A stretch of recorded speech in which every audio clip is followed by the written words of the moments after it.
Good morning, Raptor Freaks. Alexiot's here. It's 5:30 in the morning on a Sunday here in Canada in Toronto. And Team Canada is about to play Lebanon. And I'm going to do a watch along with it. Yeah, I'm up.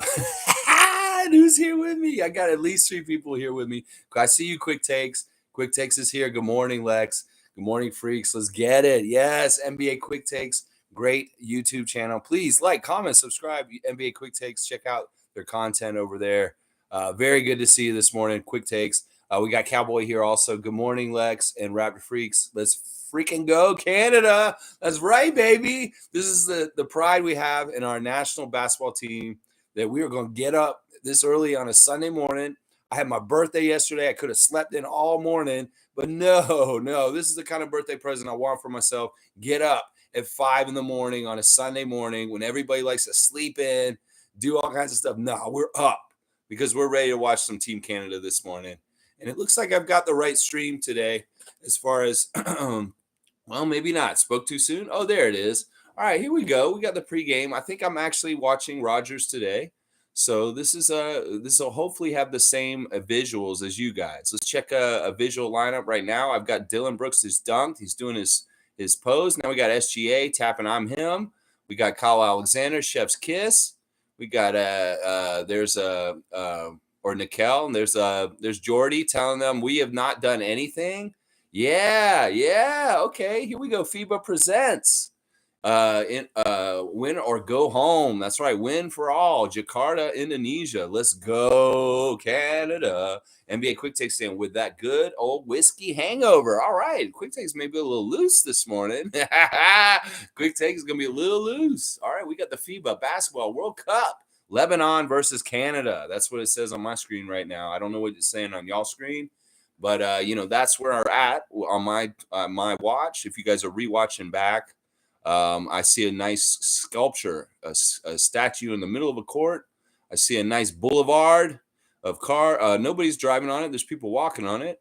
And we've got Lebanon versus Canada, Indonesia in arena, Jakarta, Indonesia.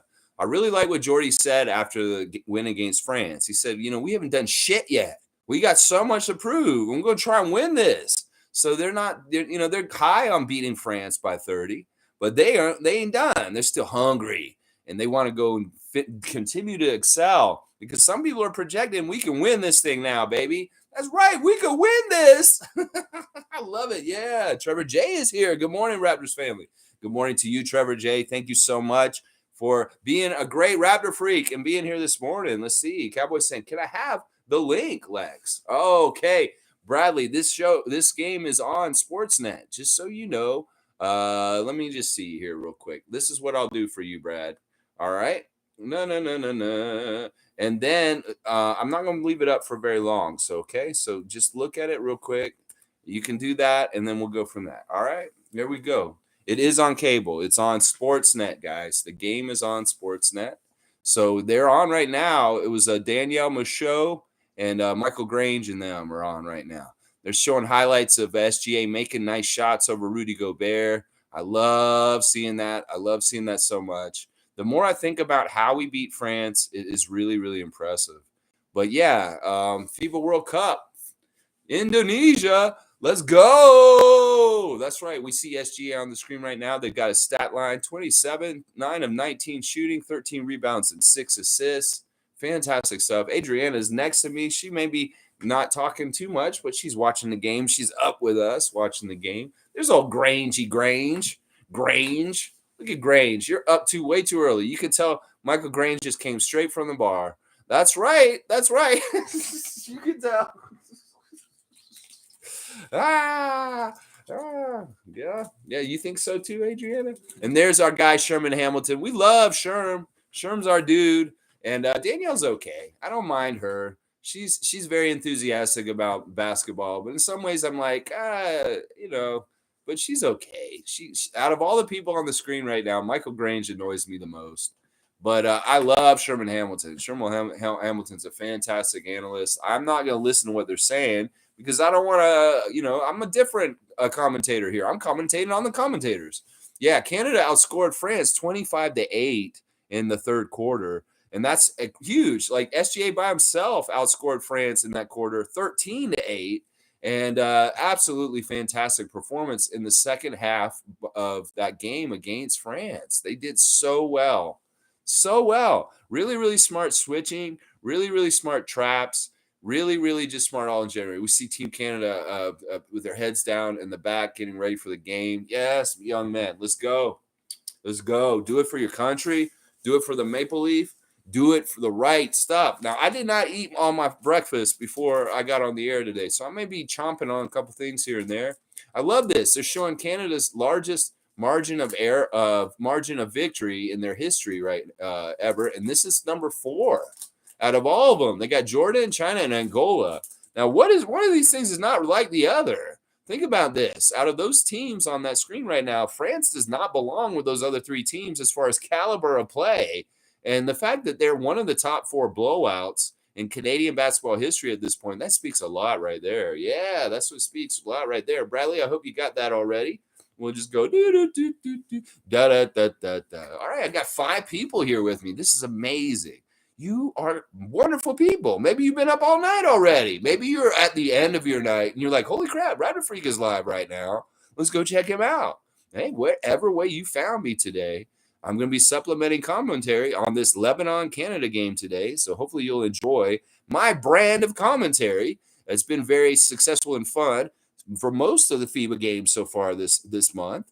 So hopefully you'll enjoy what I've got to say with my insight on the dot right at that time when we see what happens with Team Canada. So we see there's our announcers on Sportsnet. There's Dan Schulman, Blue Jays broadcaster, and then there's our guy Boogie, A-Dub, Boogie, Mr. 20, one of our favorite Raptors of all time, a Raptor GOAT. Seriously, in some ways, he is on that GOAT list when I talk about greatest Raptors of all time. Alvin Boogie Williams, we love you so much, and we know you're not in Indonesia. He's calling that game from here. I love it. Trevor J saying, this is the time I wake up for work every day. So Trevor's already up. No wonder he's ready to give his words of wisdom every day when we come on live, because he's been up for a while already. I love hearing that, Trevor. That's the sign of a hardworking dude, somebody who's up at the crack of dawn when the cows are mooing or the rooster's crowing. Yeah, Trevor's up. He's out there like a farmer. Let's see. Fiercely saw Sarah checking in. Good morning, fam, and happy Sunday. My alarm. Yeah, you want to throw it out the window, I'll bet. Fiercely is like, wow, this has been a while. I have to say, this may be the earliest I've been up on a Sunday in a long, long time. I'm not going to lie. This is very long. Cowboy saying, I feel bad, but I don't feel bad for Lebanon. We're going to win by 50 today. And we need to. They're presently showing the point differentials in our group right now. And you see Latvia won by 39. We won by 30. So these point differentials do matter. So we really do need to really pour it on thick with the maple syrup today. 100% Canadian maple syrup for Team Canada. Pour it on real thick and beat their butts. Yeah, I'm just going to move something in the background. It's just the backdrop is looking kind of trashy. It's all over the place. I'm going to put this down here. Make it look a little bit less all crazy behind me. All right, we see Villain Dylan on the screen. He's fast becoming a team favorite of people around here. And you know what? It's interesting what happened in the last game, how he was booed. We know he's got that villain air to him and the way he acts, but he won people over by the end of the game from what I'm hearing in the crowd last game against France. The Indonesian crowd very much appreciated Dylan by the end of the game, even though they were booing him at the intro. So proud of him, proud Canadian, proud to see Dylan's powers used for good. Yes, Dylan's powers are used for good. Yeah, let's see. Firstly saying, finally woke me up. Yeah, it probably had to fight you a little bit there. Yeah, you were hitting a snooze, and you're like, this is not natural. What are you doing? It's like your body was telling you, like, why are you doing this, Fiercey? And like you're like, well, it's Team Canada, and I want to see this. Okay, this is the one person Sportsnet sent to Indonesia, the sideline reporter Arash Mandani.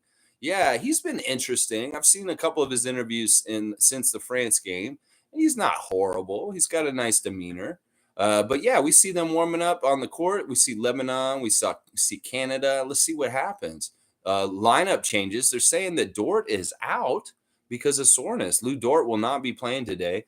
I don't think that'll be a huge loss or something we need to worry about in this game, as far as we're playing Lebanon this time. So maybe we give him a rest on this one, and he hopefully will be ready for Latvia on Tuesday morning. So Dort will not be playing today, is what the news right this second is. Trevor J's words of wisdom is, today is the day when I wake up, it is to be happy, to be joyful, to be fruitful, to be a blessing to someone. That's right. Let's be happy. We got Team Canada basketball right first thing in the morning to pep us up and give pep to our step. We can get see SGA will open our eyelids. We'll see RJ Barrett wipe the crumbs of sleep from our eyes. And we will see an amazing basketball game, hopefully, where Canada does win, just like Bradley was saying, by like 40 or 50 points. Let's do that. Yeah. SGA, Dwight Powell, RJ Barrett, Kelly Olynyk, and Dylan Brooks. Same starting lineup for Canada we're seeing on the screen right now. I love seeing it. This is going to be fun. We always love seeing this. Let's go. All right. Quick Take saying, I got 10 Sportsnet channels. It's not on any of the ones I have. Holy crap. That's ridiculous. So he's using courtside 18, 9, 21 or whatever. Yeah. Well, I know. Sportsnet's ridiculous. You have 8, 10 Sportsnet channels, and not a single one of them is the one you can find it on. That is messed up and stupid. What is wrong with Rogers? Oh my gosh. It should be on Sportsnet 1. What is on at 5 in the morning on Sportsnet that is so important that it can't be on the regular Sportsnet channel right now? Oh. They're really trying to bury basketball in Canada. They'll make it so hard for you to watch it. They won't even put it on. It's not on Sportsnet 1. It's not on Sportsnet 2. It's not on Sportsnet 3. It's not on Sportsnet International. It's not on any of the Sportsnet Ocho. None of it. It's not on any of them. That's messed up, Quick Takes. That makes me mad. Oh, my gosh. Mischief saying, oh, my God. I woke up suddenly to 2 minutes ago, and I got roll one for halftime. Look at this. Mischief. We rolled Mischief out of bed by accident real quick. And he's got to get ready. He's rolling joints. I love it. You found it on your Amazon box. There you go. We're all finding it somehow, some way. Canadian basketball fans will not be denied Sportsnet Rogers. You can make it a scavenger hunt and tell us, oh, it's going to be hard to find the channel and all kinds of different ways. We will find the game. Oh, yeah, we will. We will find the game in today's day and age. Yes, we will. Fiercely saying soreness is okay. At least he's not injured. Yeah, that's a good point, Fiercely. The reasoning is soreness. And it's not any kind of injury, and that's fine. There's precaution, and we're okay with this. I did see Dort play very physically against France, and once again, that man was bodying up with Rudy Gobert, and he is about a foot shorter than him, and that could have very well been some of the stuff. There's a lot of scrappy stuff with slapping the ball, with deflections in the second half. So who knows how Dort is sore, but he is not available for today. Just a real quick one. That's right. Let's see. Quick Take saying, you're right. Shit's crazy. I mean, it's this time in the morning. Is curling on that live right now? Is this what's wrong? What live sports is going on other than this right now?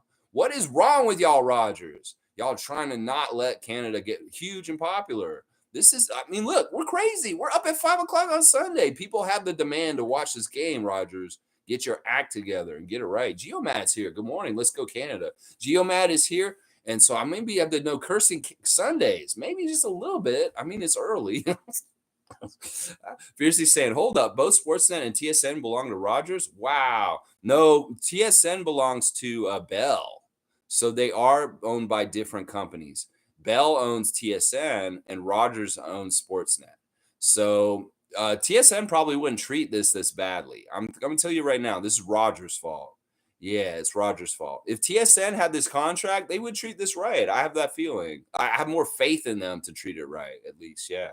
Blackhawk is here. Good to see Neil. Real early morning, Neil. He's a real one being up this early. That must be on Bootleg Sportsnet because it's on Sportsnet 1, Sportsnet East, Sportsnet P, and Sportsnet West for him. Okay, so Neil's got it in full effect on his cable package. So I don't know what's going on with Quick Takes.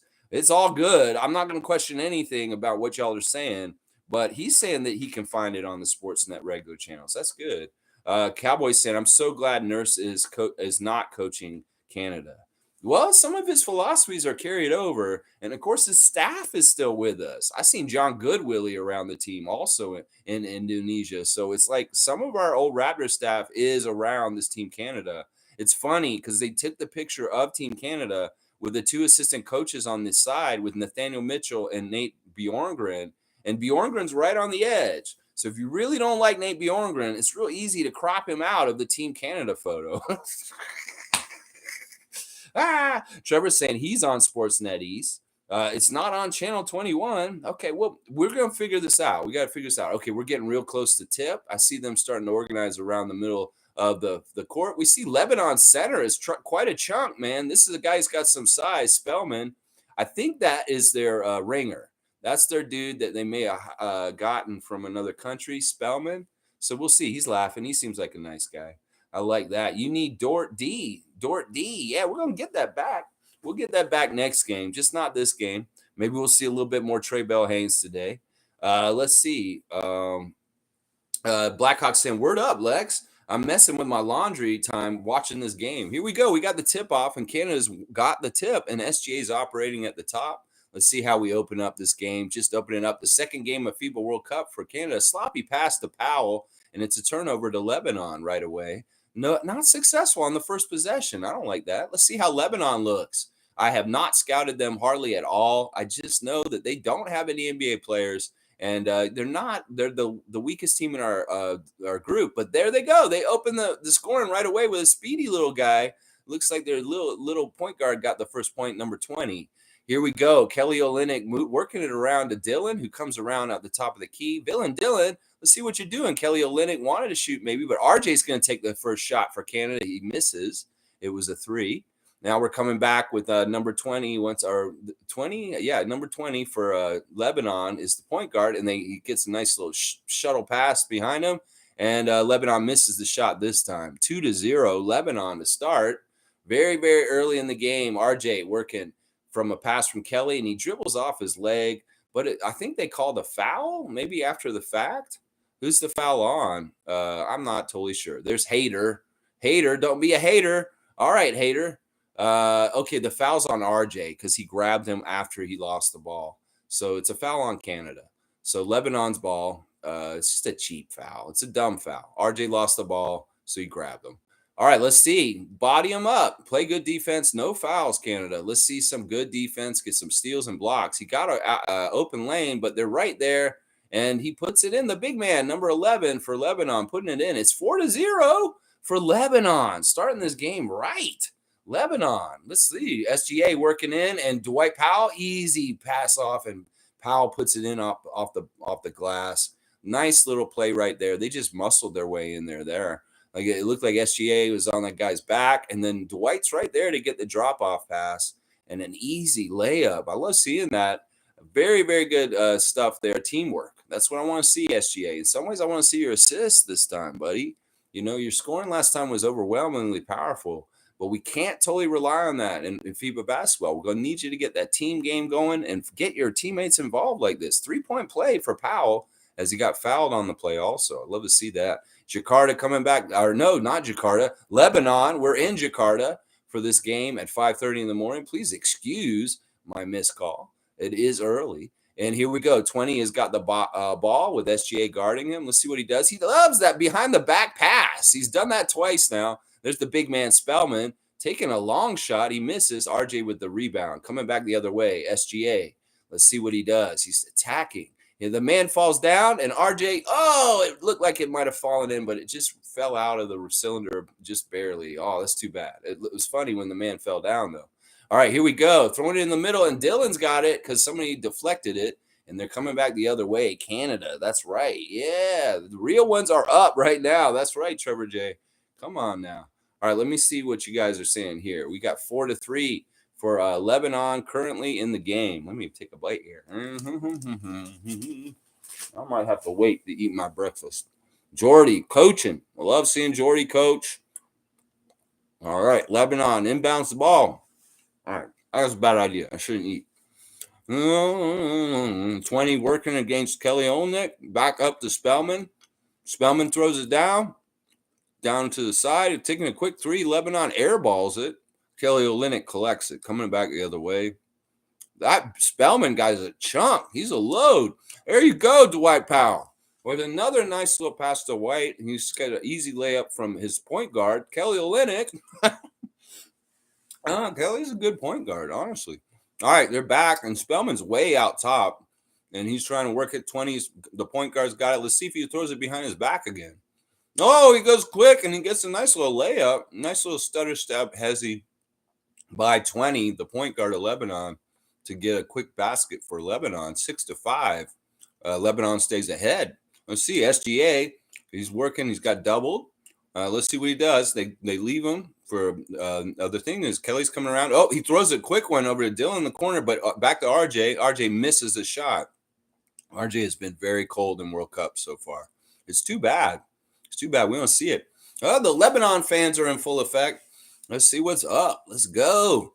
All right. See this guy, number 20, his nice little layup. Really using the backboard and getting around to it.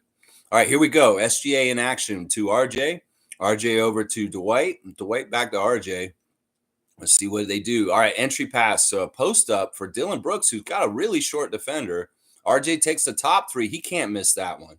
That looked he was too open. It was really nice play right there. And nice to see RJ finally hitting a basket. Canada up 8-6. 6 minutes to go in the first. We're just starting out in Jakarta. And SGA is giving trouble for this point guard. He's all over him. Look at him. He didn't realize those arms are real long on the Toronto and Hamilton native of SGA. All right, so Spellman puts a basket in. Good to see Big Spellman making this basket for Lebanon, tying up the game 8-8.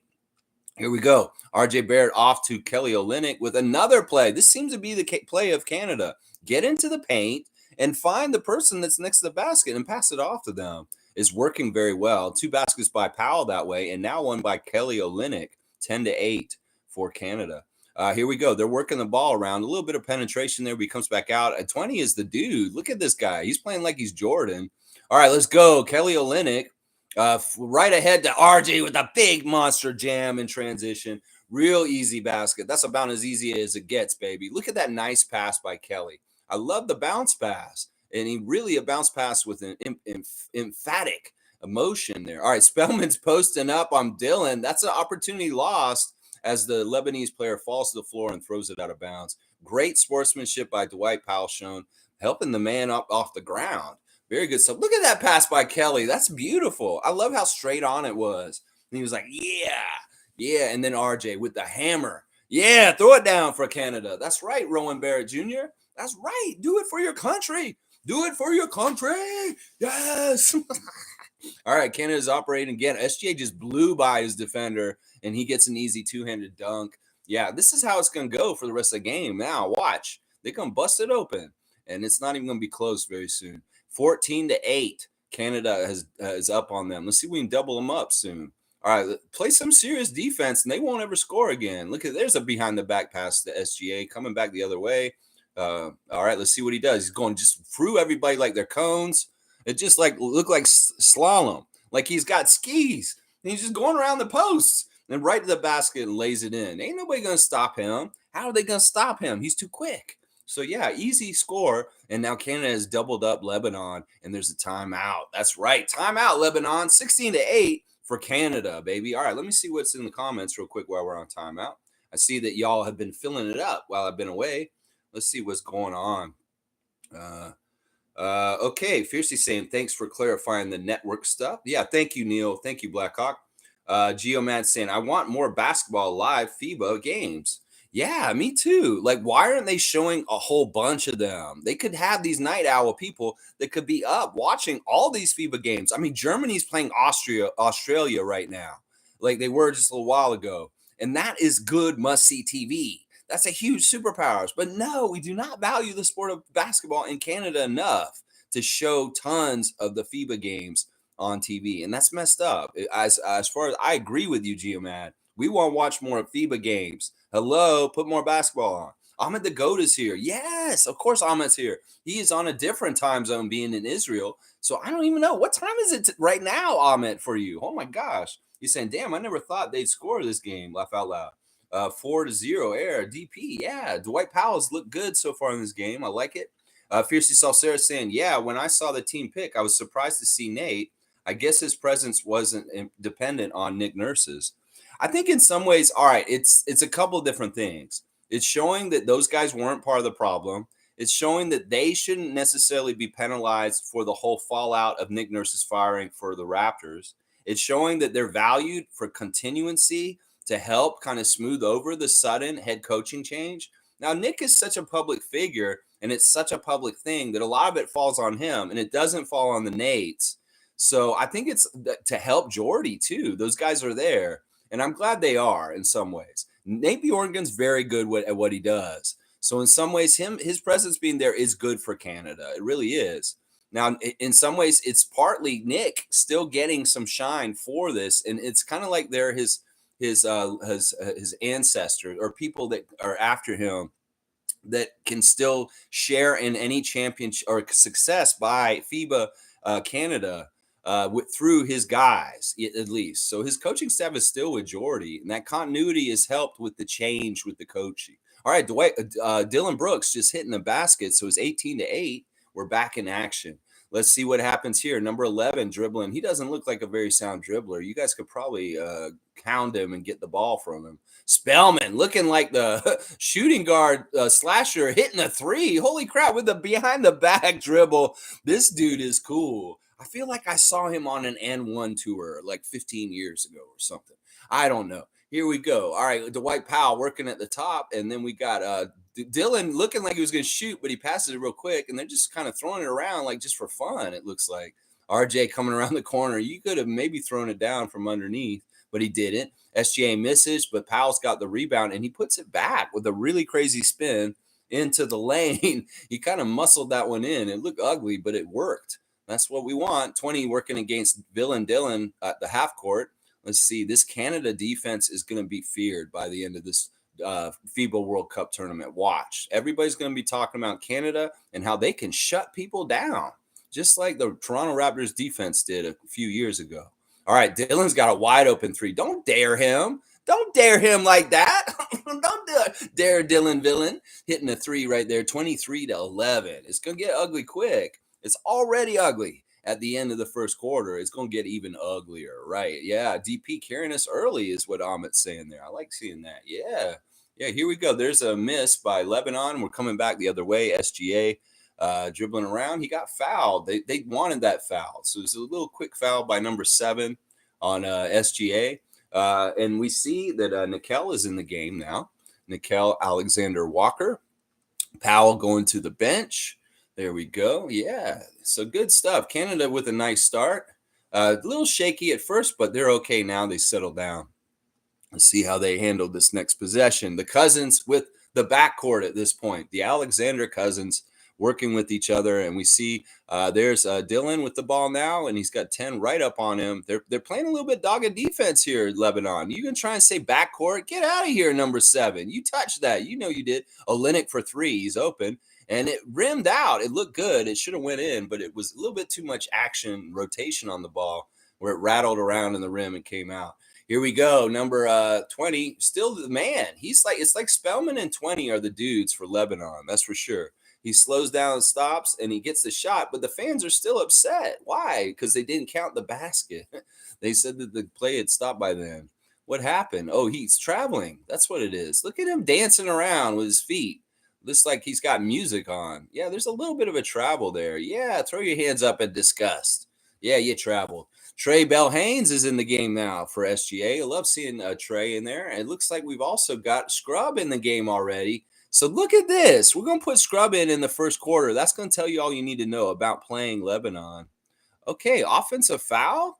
What is that? The lady ref just motioned the offensive foul. So I guess it's going to be Lebanon's ball, even though, maybe they feel sorry for them right now. I don't know. But yeah, we got Scrub already in the game, guys. That says a lot about how this game's going to go right there. We got Scrub. Yeah, let's see what else you guys are saying. Trevor J's got the real ones and Lex. Isaac Campbell's here. He's got the coffee for the Raptor Freak. Yeah, thank you, Isaac Campbell. Always good to see you. Amit saying, I think Spellman went to Nova with Brunson, Bridges, and Hart. Okay, so he's one of those Nova guys, huh? Good info, Amit. You might be right. All right, here's Spellman himself. He kind of bobbles it, and he runs right over Kyle Alexander, and he takes a charge. So it is Canada's ball. Spellman. I kind of like Spellman. He's reminding me of classic Charles Barkley, or maybe a little bit Oliver Miller. He's really got that frame like Oliver Miller. He's got a football player's frame, but he's playing basketball. I love it. And the Lebanese coach is pleading his case. That's right.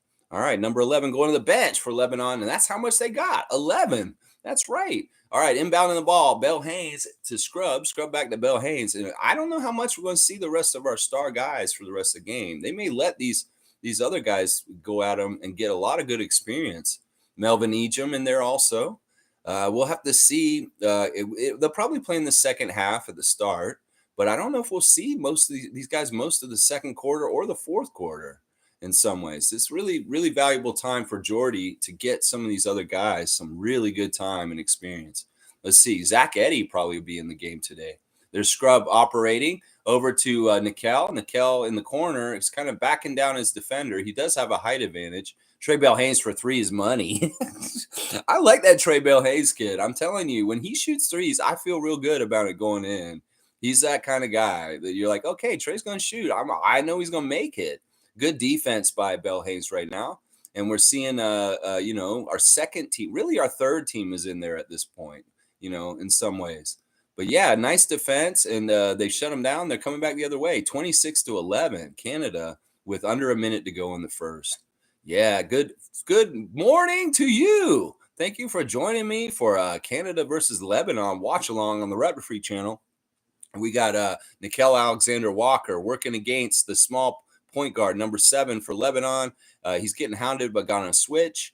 Here we go. Ejim to Scrub. Scrub does a fake and goes down the lane, passes it out to Bell Haynes. There's another three by Bell Haynes. I'm telling you, when he takes that three, I feel real good. Trey Bell Haynes is killing Lebanon at this point. That's how good we got it.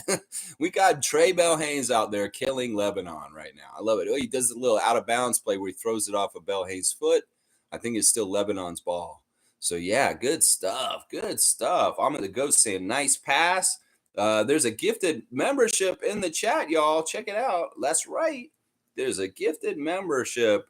Let's see what else y'all are saying. Maybe I'll call the game real quick. Oh, they missed the layup and it fell out. But did they call a foul and bail him out so he's actually going to get the line? That's a bad call, actually, on Alexander. He really kind of hit him after the shot. Like he's already got the ball out of his hands before any kind of foul. So this seems like a silly foul right there. Let's see. Mischief said, I found it on my Amazon box. Okay, let me see. Where am I in the comments? I know I jumped ahead a little bit.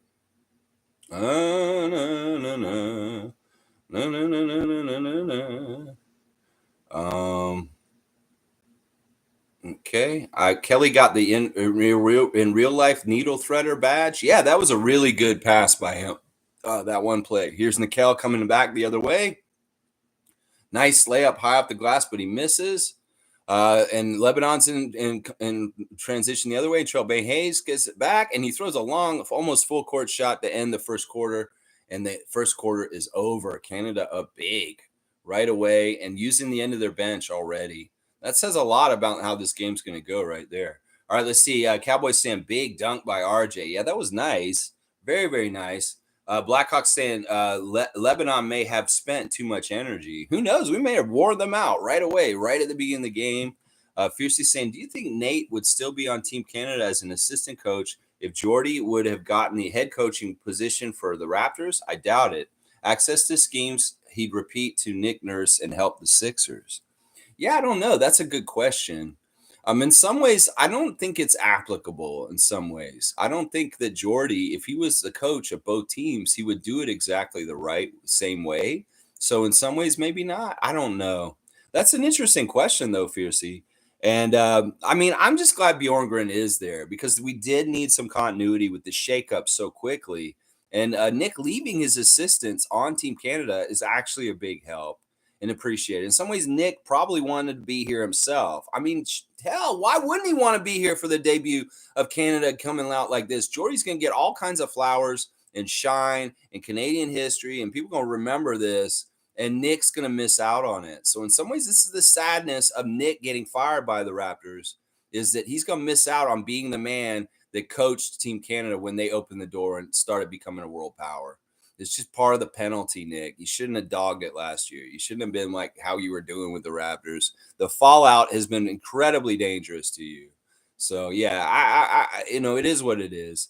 It sucks, and I feel bad for Nick.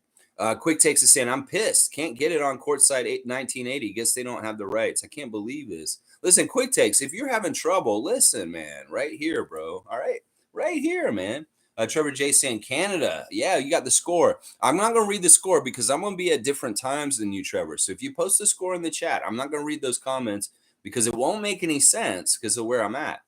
Fiercely saying, I like what I'm seeing so far. Go Canada. Yeah, I like it too. I like the overwhelmingly overpowering of it and the fact that we're going to be able to rest people, get long looks at end of the bench guys in a safe environment where we're probably going to just kick their butt still, even with our end of the bench guys. So let's see what happens. We're back in action, and Lebanon's got a little bit renewed vigor, and they're moving the ball around a lot, but our guys are all over them, hands there, but they did get the back door behind them, and they scored there, 29-15 to start the second quarter. Trey Bell-Haynes bringing the ball the other way, and we got Scrub coming around the pick, and let's see, Scrub's got back over to Nickel attacking into the lane, out to Bell-Haynes. We know that's money. We know that's money.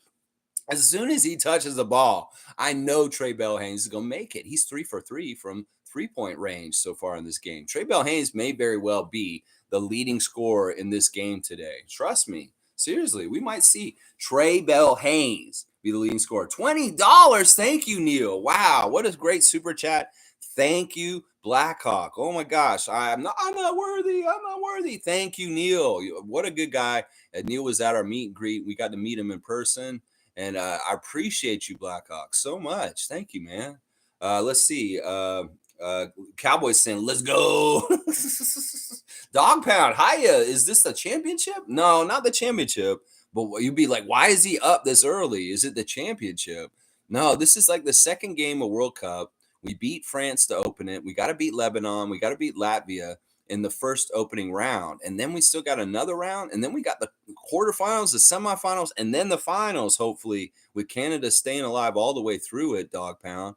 So hopefully you can stay with us and ride this ride with us because I'm going to be doing watch-alongs on every one of these early morning Team Canada games. Oh, a steal by Canada and a blatant foul by Lebanon coming back the other way on Bell-Haynes. The referee's showing he pushed him. He pushed him. Yeah, that's what you did, Saud.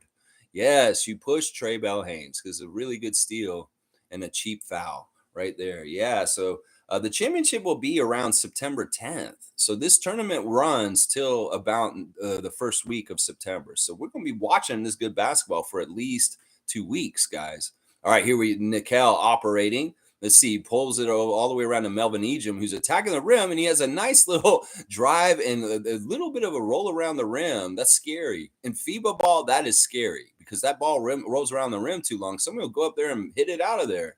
All right, let's see. The big man, number 11, trying to go inside, and he's met by Kyle Alexander, and he's just loses the ball. But I bet it's out of bounds on us or a foul. So Lebanon will get something good out of this. We'll see how this goes. All right, they're inbounding, so it was out of bounds.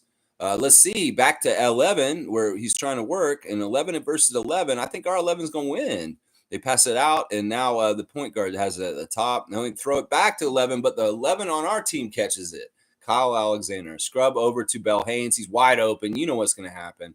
Bell-Haynes is money, y'all. I want Bell-Haynes on the Raptors. The way this man makes threes, we could have used him last year. Holy crap, 4 for 4 from 3 for Trey Bell-Haynes. You can't hate that. You can't hate that. G's saying, wow, the gang's here. Yes, G. It may not be that much past 6 o'clock, but we are up. That's right. Cowboys saying once Spellman gets fouls, problems is over. Game over. Yeah, I agree with that. Spellman has been one of the main forces for Lebanon so far in this game. All right, a miss by Canada, and there's a rebound by Lebanon coming back the other way, 40-17. 7:15 to go in the first half. Oh, that was a crazy layup by number 20. He loves it. It really is Spellman and 20 are their best players. They're actually really operating for Lebanon. Kyle Alexander back out to Melvin Ejim for 3, and he nails it. Melvin Ejim. Remember that name. as a great Canadian on one of the greatest Canadian basketball teams ever. The greatest Canadian basketball team is playing right now, y'all. That's right. We're watching them destroy Lebanon on an early Sunday morning. Let's see. They try to get it 11 again. They really want to post 11, and it's just not working out in different ways. Bell Haynes with a foul because he got trapped. He got trapped down low on a post defense, and he's not going to be happy down there. So a quick foul to get out of that switch position of a mismatch is sometimes very smart for a smaller player. Yeah, that's a nice little behind the back Euro step by the Lebanese player, number 20 on that one score. Yeah, Adriana winces as he falls to the floor. Let's see. All right, inbounds to 11 for Lebanon. Let's see how they work it. They got oh, look at that denial, deflections and tips, and getting on the ball is really smart by Canada. It's a huge key to how they beat France. Look at Scrub hitting the three. We got Scrub hitting the three. We got Ejim hitting the three. We got Bell Haynes hitting the three. SGA who? RJ who? We got the end of the bench killing them right now. 46-19. It ain't even close, y'all. Lebanon ain't even close to what we got going here in the Great White North. Here we go. Here's Nickel. He got fouled and a little dribble in. He wanted to get something closer. El Darwich with the reach-in foul. El Darwich. That's right. Yeah. Jimmy Pope saying, morning, got my coffee going. Go Canada. Go Canada. While Jimmy Pope sips his coffee early in the morning. And now we see Zach Edey. La, la, la, la, la. He's in the game. The big 7'4" center. Let's see how Canadian Yaug does today. All right, look at him. He's so big. Just give it to him, baby. Yeah, he's too far under now, though. He jumped too far under, but he came back out and he got it. That's right. You can't stop the Boilermaker.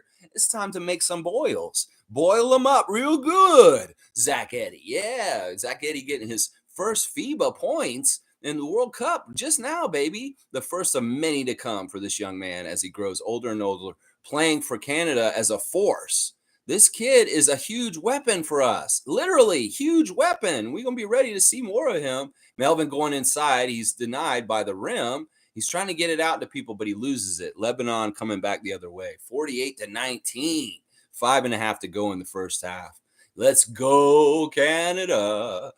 Good defense on 20. Nikel's all over him. Then they're coming around. You can't shoot over Zach Edey, but he does. That little man just schooled Zach Edey. Holy crap. That man that's a feather in your cap. He just went over a 7-foot Canadian dude. All right, then. Number 20, showing that he's got juice. Let's go. Trey Bell Haynes getting it over to Nickel. Nickel back to Scrub. Scrub back to Nickel. Nickel to Zach. Just throw it up for the big man and let him take two guys down. Look at that foul. Look at that. Wasn't that a crime almost what they did to Zach right there, Adrian?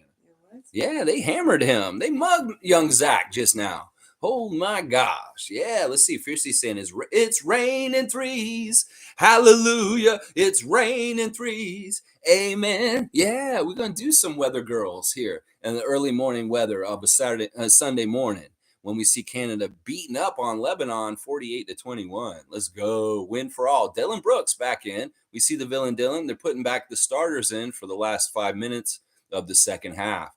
And with Zach, I like this. They leave Zach out there with them. So we're getting a new look. I like seeing Zach dealing with the really high-end guys, the really top end of the line. There's an Oklahoma City Thunder fan in the audience cheering a basket by Canada there. I love it.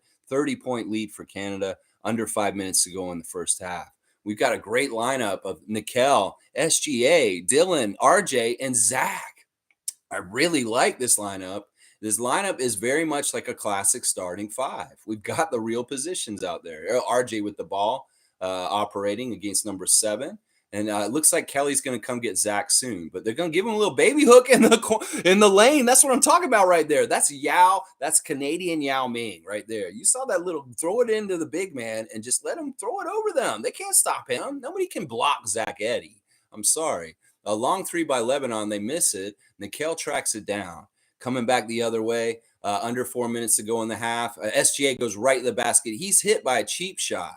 That is a cheap shot, and the Lebanese players are coming over to help him out. They know they hit him hard, and maybe a little cheap there. Yeah, but he had a wide open layup. Yeah, he kind of grabbed him on the shoulder. But, he's going to get free throws, and that's what matters here. That's right. SGA showing his immense talent. will just supersede anyone with speed and quickness and length with his arms. He is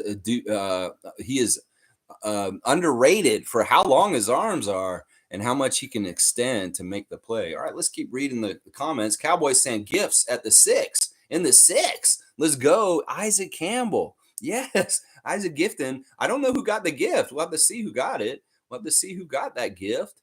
Let's see. Cowboys also saying, I can't even hear the bird, yet the early bird gets the worm, Canada basketball. That's right. The bird has not gotten up, Bradley.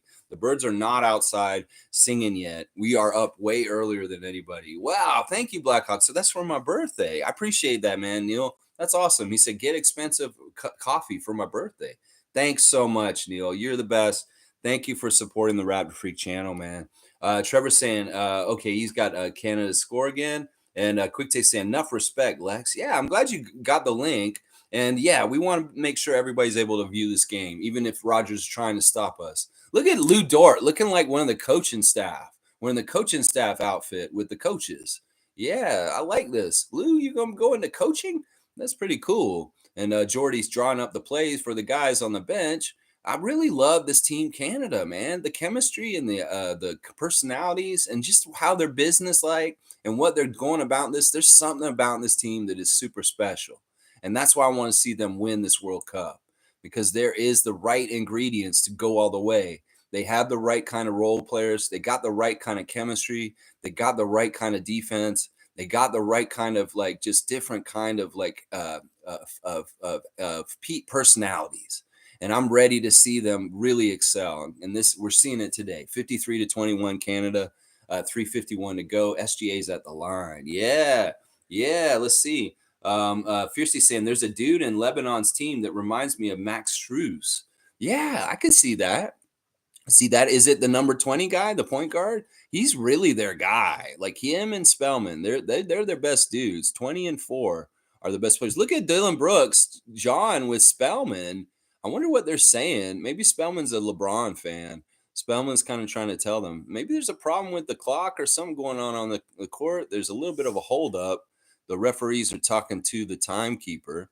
So get it figured out, Lady Ref. Yeah, let's get this figured out real quick, please. Thank you. All right, thumbs up. Let's play. That's right. Let's play. No more mercy for Lebanon.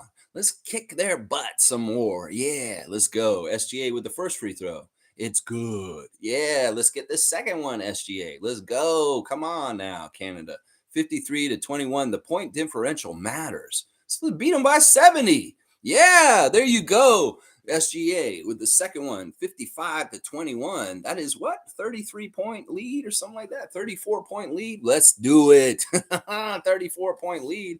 I love it. Let's make it even bigger. All right. Zach is still in the game, but they put Kelly in. So that's fantastic. They took Nickel out and left Zach in with the starters once again. I really like Zach getting this extended run in the first half of this game.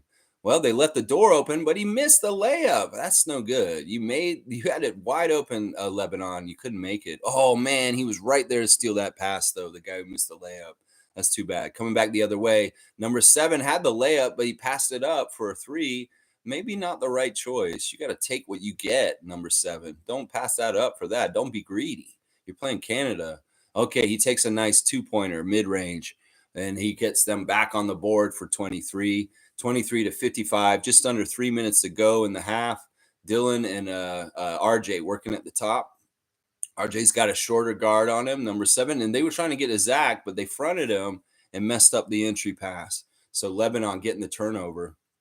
But to work on that kind of stuff, safely getting the ball to Zach Edey will have to be something Team Canada gets better and better at, and we'll have to see how that goes. Mixed results. All right, Spellman's on the move. Look out. Oh, and he gets the drop-off pass to 11. He makes it. 11's pleading his case for a and 1, but he's not going to get it. But he did get a very easy layup because they fooled us there. SGA just chucks it up there and throws it in the basket. Just muscles it in. The guy's grabbing his arms, and he just chucks it right into the basket. 57-25. Here we go. Good defense. Canada, come on. Hands up. No fouls. Steals or blocks, gentlemen. All right, missing the three-pointer, Lebanon, and we got the rebound. SGA throws it up down court to RJ. RJ muscles in. He misses the layup, but Kelly's there to clean it up and tap the ball back in for Canada. Kelly Olynyk, 4 points, 2 of 2 shooting. Very, very nice. Here we go. Over into the corner, number 7 throws it up, and he hits a 3 after a long pass for Lebanon, 28-59. Canada still. RJ, there's nobody guarding him, and he just runs right up and lays it up. It's almost like Lebanon's tired. I think they might be. I think they might need halftime, and there's still a minute and a half to go before they get it. Let's see how they do to finish this half out. It could very well be they have a huge margin that they have to go against because they look really tired. I'm not going to lie. They look like they're so tired already. All right, RJ again. Real easy layups coming down the court right now because these guys, I really feel like Lebanon's broken.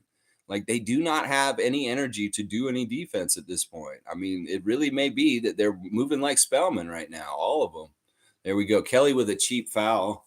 Yeah, well, we don't mind this. Give them a little break, a little breather. Everybody's breathing a little hard from running up and down the court so much just now. All right, I love it. It's so good. Let's see. Cowboy's saying you can stream it on Ribalt NBA Byte. NBA Byte. Okay, thank you, Cowboy, for that tip. Trevor's saying very dominant. Canada, very, very dominant. Yes, Trevor. Yes, they are. This is the team they needed to do this. So look at Trey Bell Hayes just take the ball from him, but they call a jump ball. Is it a jump ball or is it a foul? In the NBA, that would have been a jump ball because they both had their hands on it. It looked like it was a clean swipe, but they called the whistle and stopped the play. Well, they given it to us anyway, so it was a jump ball. But the way they do jump balls in FIBA is they just have possession arrows. So the next time there's a tie-up like that, Lebanon will get the ball. Kickball by Lebanon, putting the ball out. A bounce, and Canada will reset. Jordy giving direction on the court. Let's see. Dylan's looking like he's in the zone.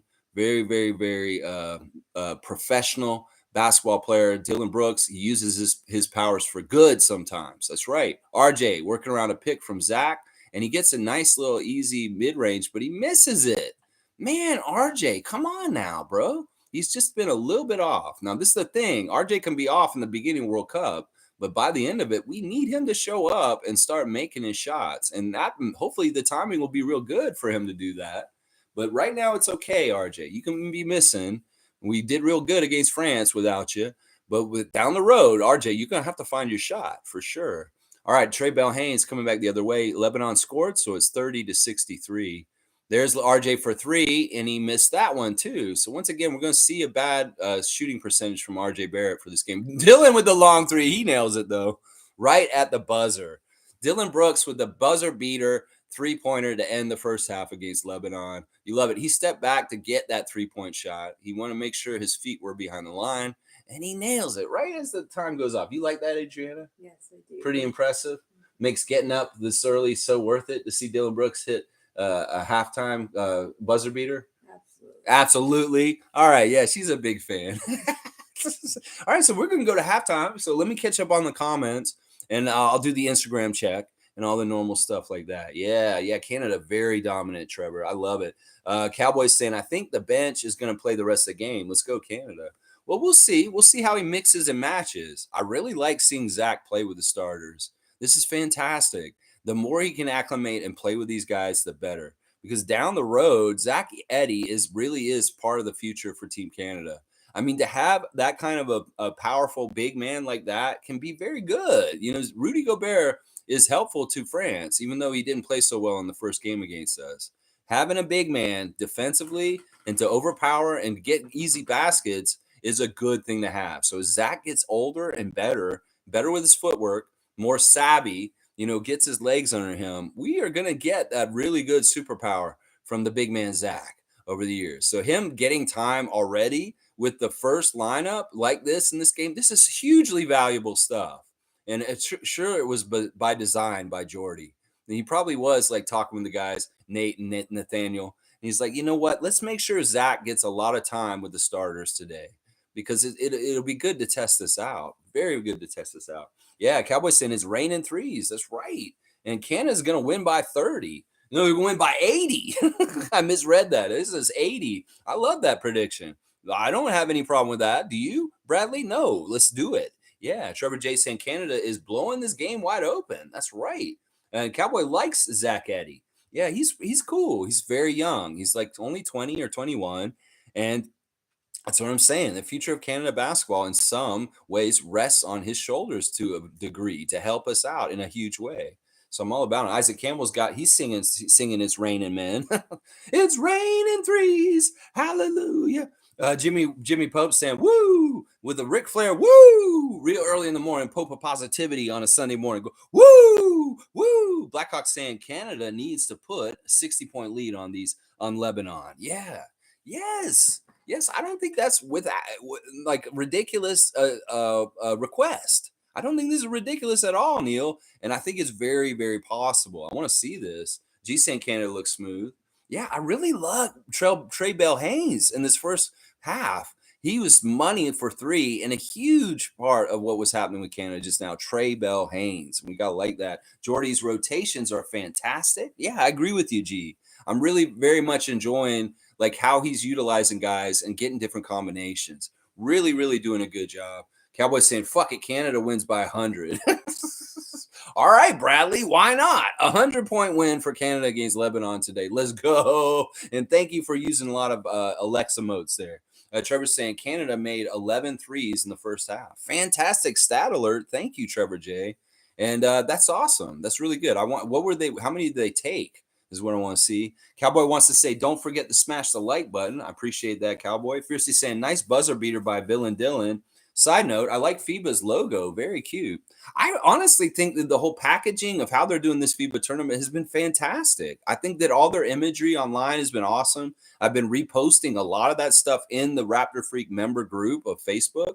So if you join the channel, you get to join our private Raptor Freak Facebook group that's hidden. And in it, we share stuff all day long.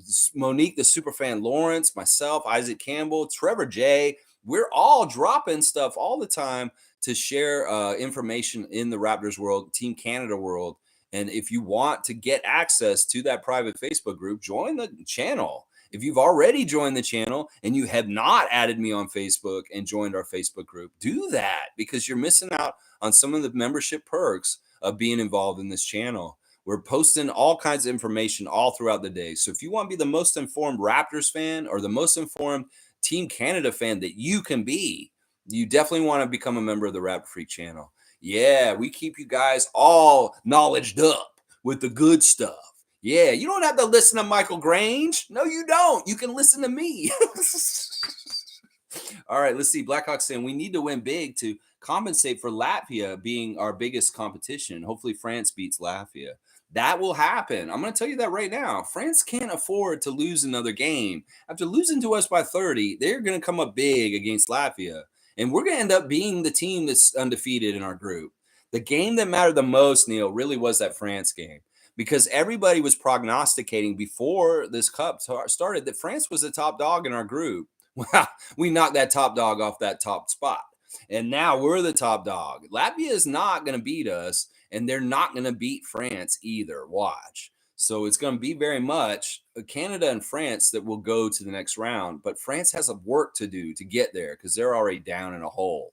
We would have been in that hole. So we put them in the hole, thank God. Because if France had buried us in the first game, it really would have killed our World Cup. It really would have. We killed theirs instead.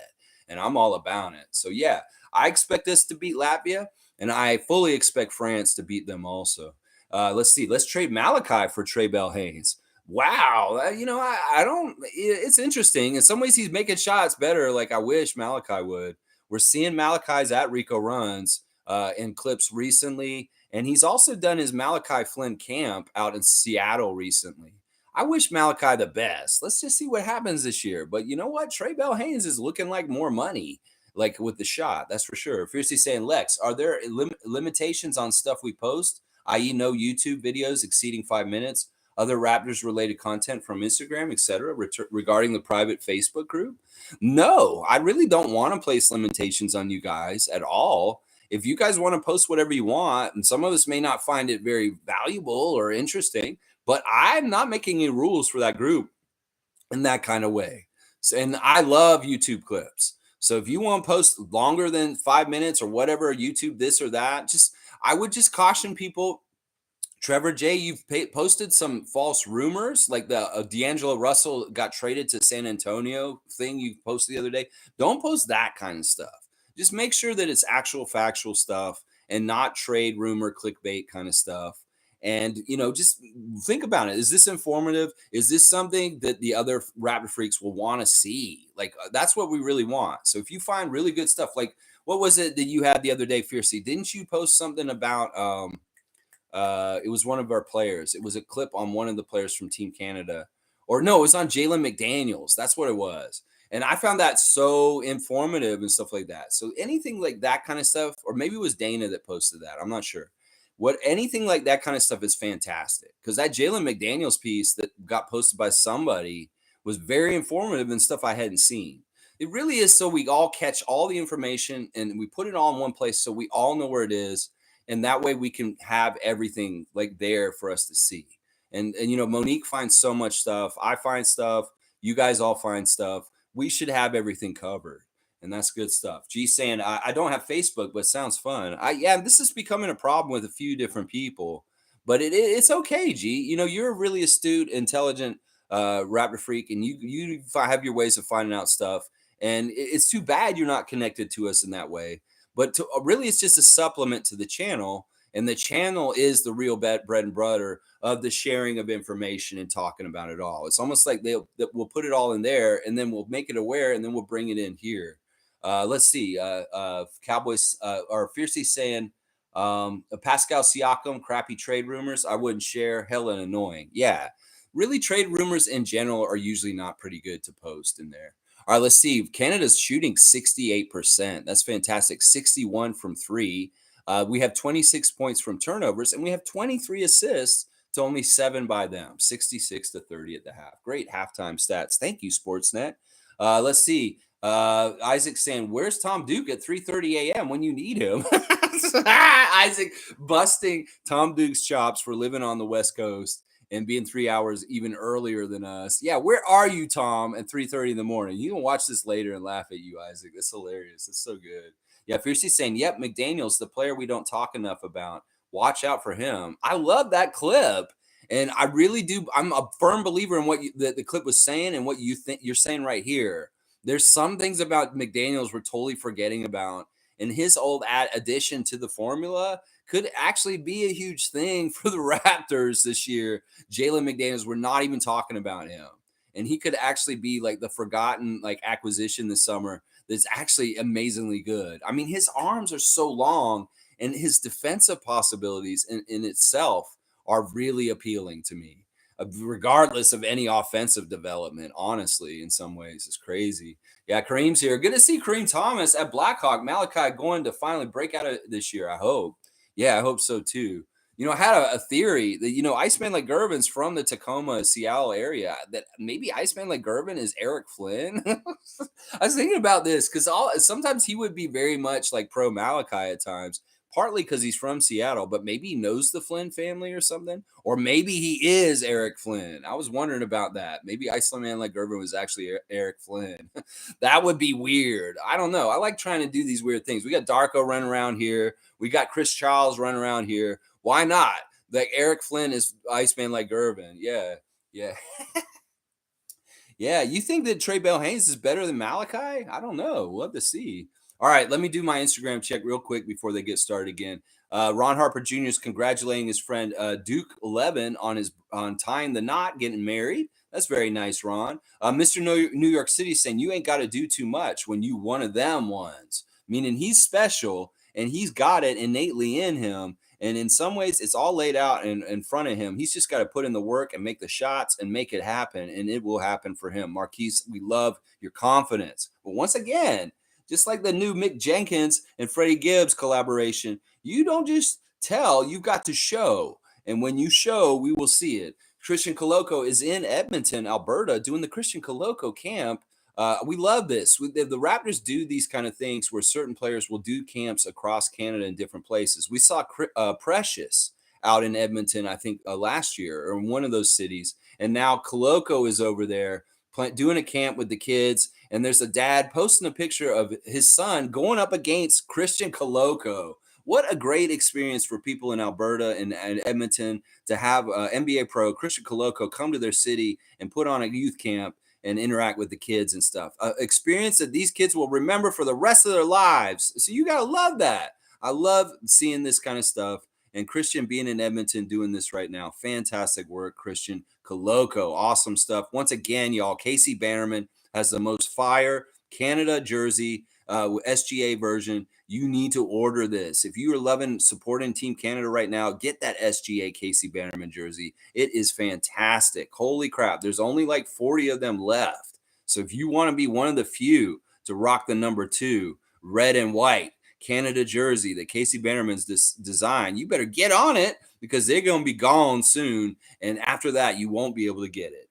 Dennis Schroeder is, of course, in Japan with his team Germany. They're playing Australia earlier, and he's showing his pregame warm-up. He's got the leg sleeves on, keeping his legs warm or cold or whatever. He's got prep work on his legs to get ready for the game. He's showing him on the bus going to the game with his headphones on, and there's his locker with the FIBA logo that Fiercey was just talking about. All the logo stuff is really good for FIBA, and it's Dennis Schroeder, number 17, Germany. That's right. Let's go, Dennis. Reform transportation. Thad Young recommends if you need somewhere to go, you can hire a private limo. Reform transportation. That's where you go. Slim Duck is always funny with his clips on Instagram, so he's a great follow. So follow Chris Boucher. He's always got funny stuff going on in his Instagram stories. And he does have another one where this guy's dancing and some guy's chopping at him. It's really funny. Scotty is celebrating Dog Day.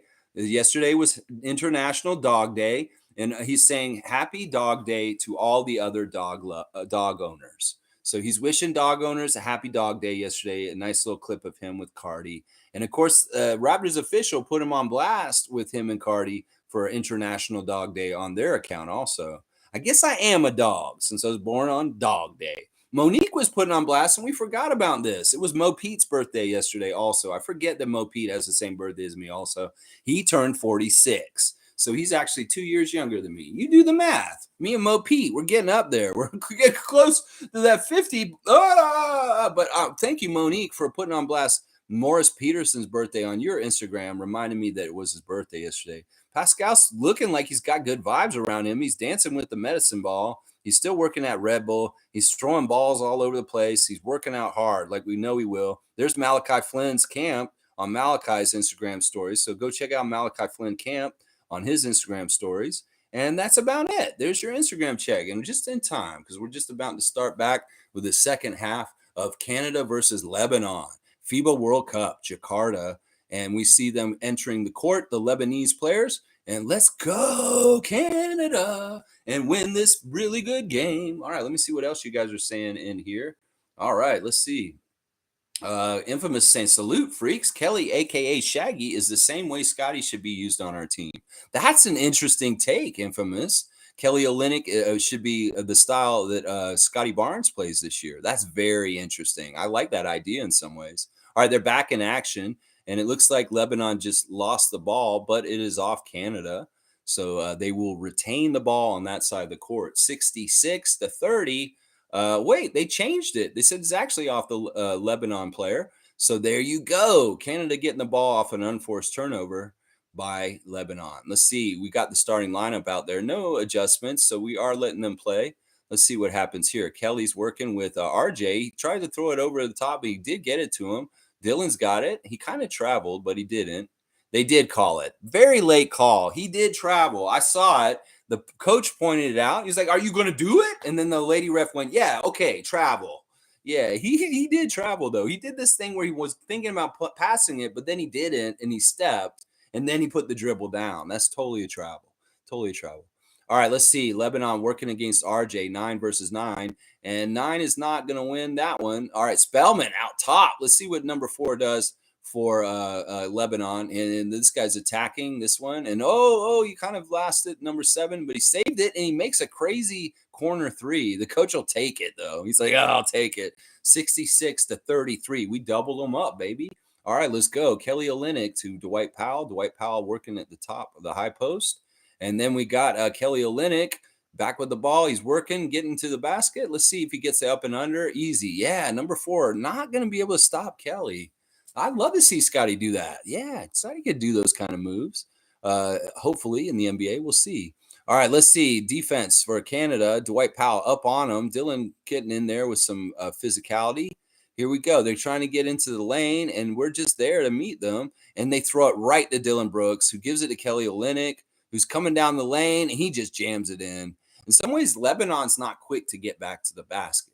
So there should be a lot of easy layups. The further we get into this game, as we get in the fourth quarter, we may see a lot of dunks for Canada with Lebanon just being lazy getting back because they're tired. You can tell they're already tired. Playing against Canada is not easy. You're going to have to run around a lot because these dudes are quick and they're top level professionals because they're NBA players. All right, RJ makes a three. Thank God. Good job, RJ Barrett. Now it's 73-33, 40-point lead for Canada. That's what we're talking about. We want a 70, 60, 80-point lead by the end of this game. Oh, RJ taking the charge. He was setting up, and that lady just helped him out right away. Knocked him over, and she's like, yep, that's going the other way.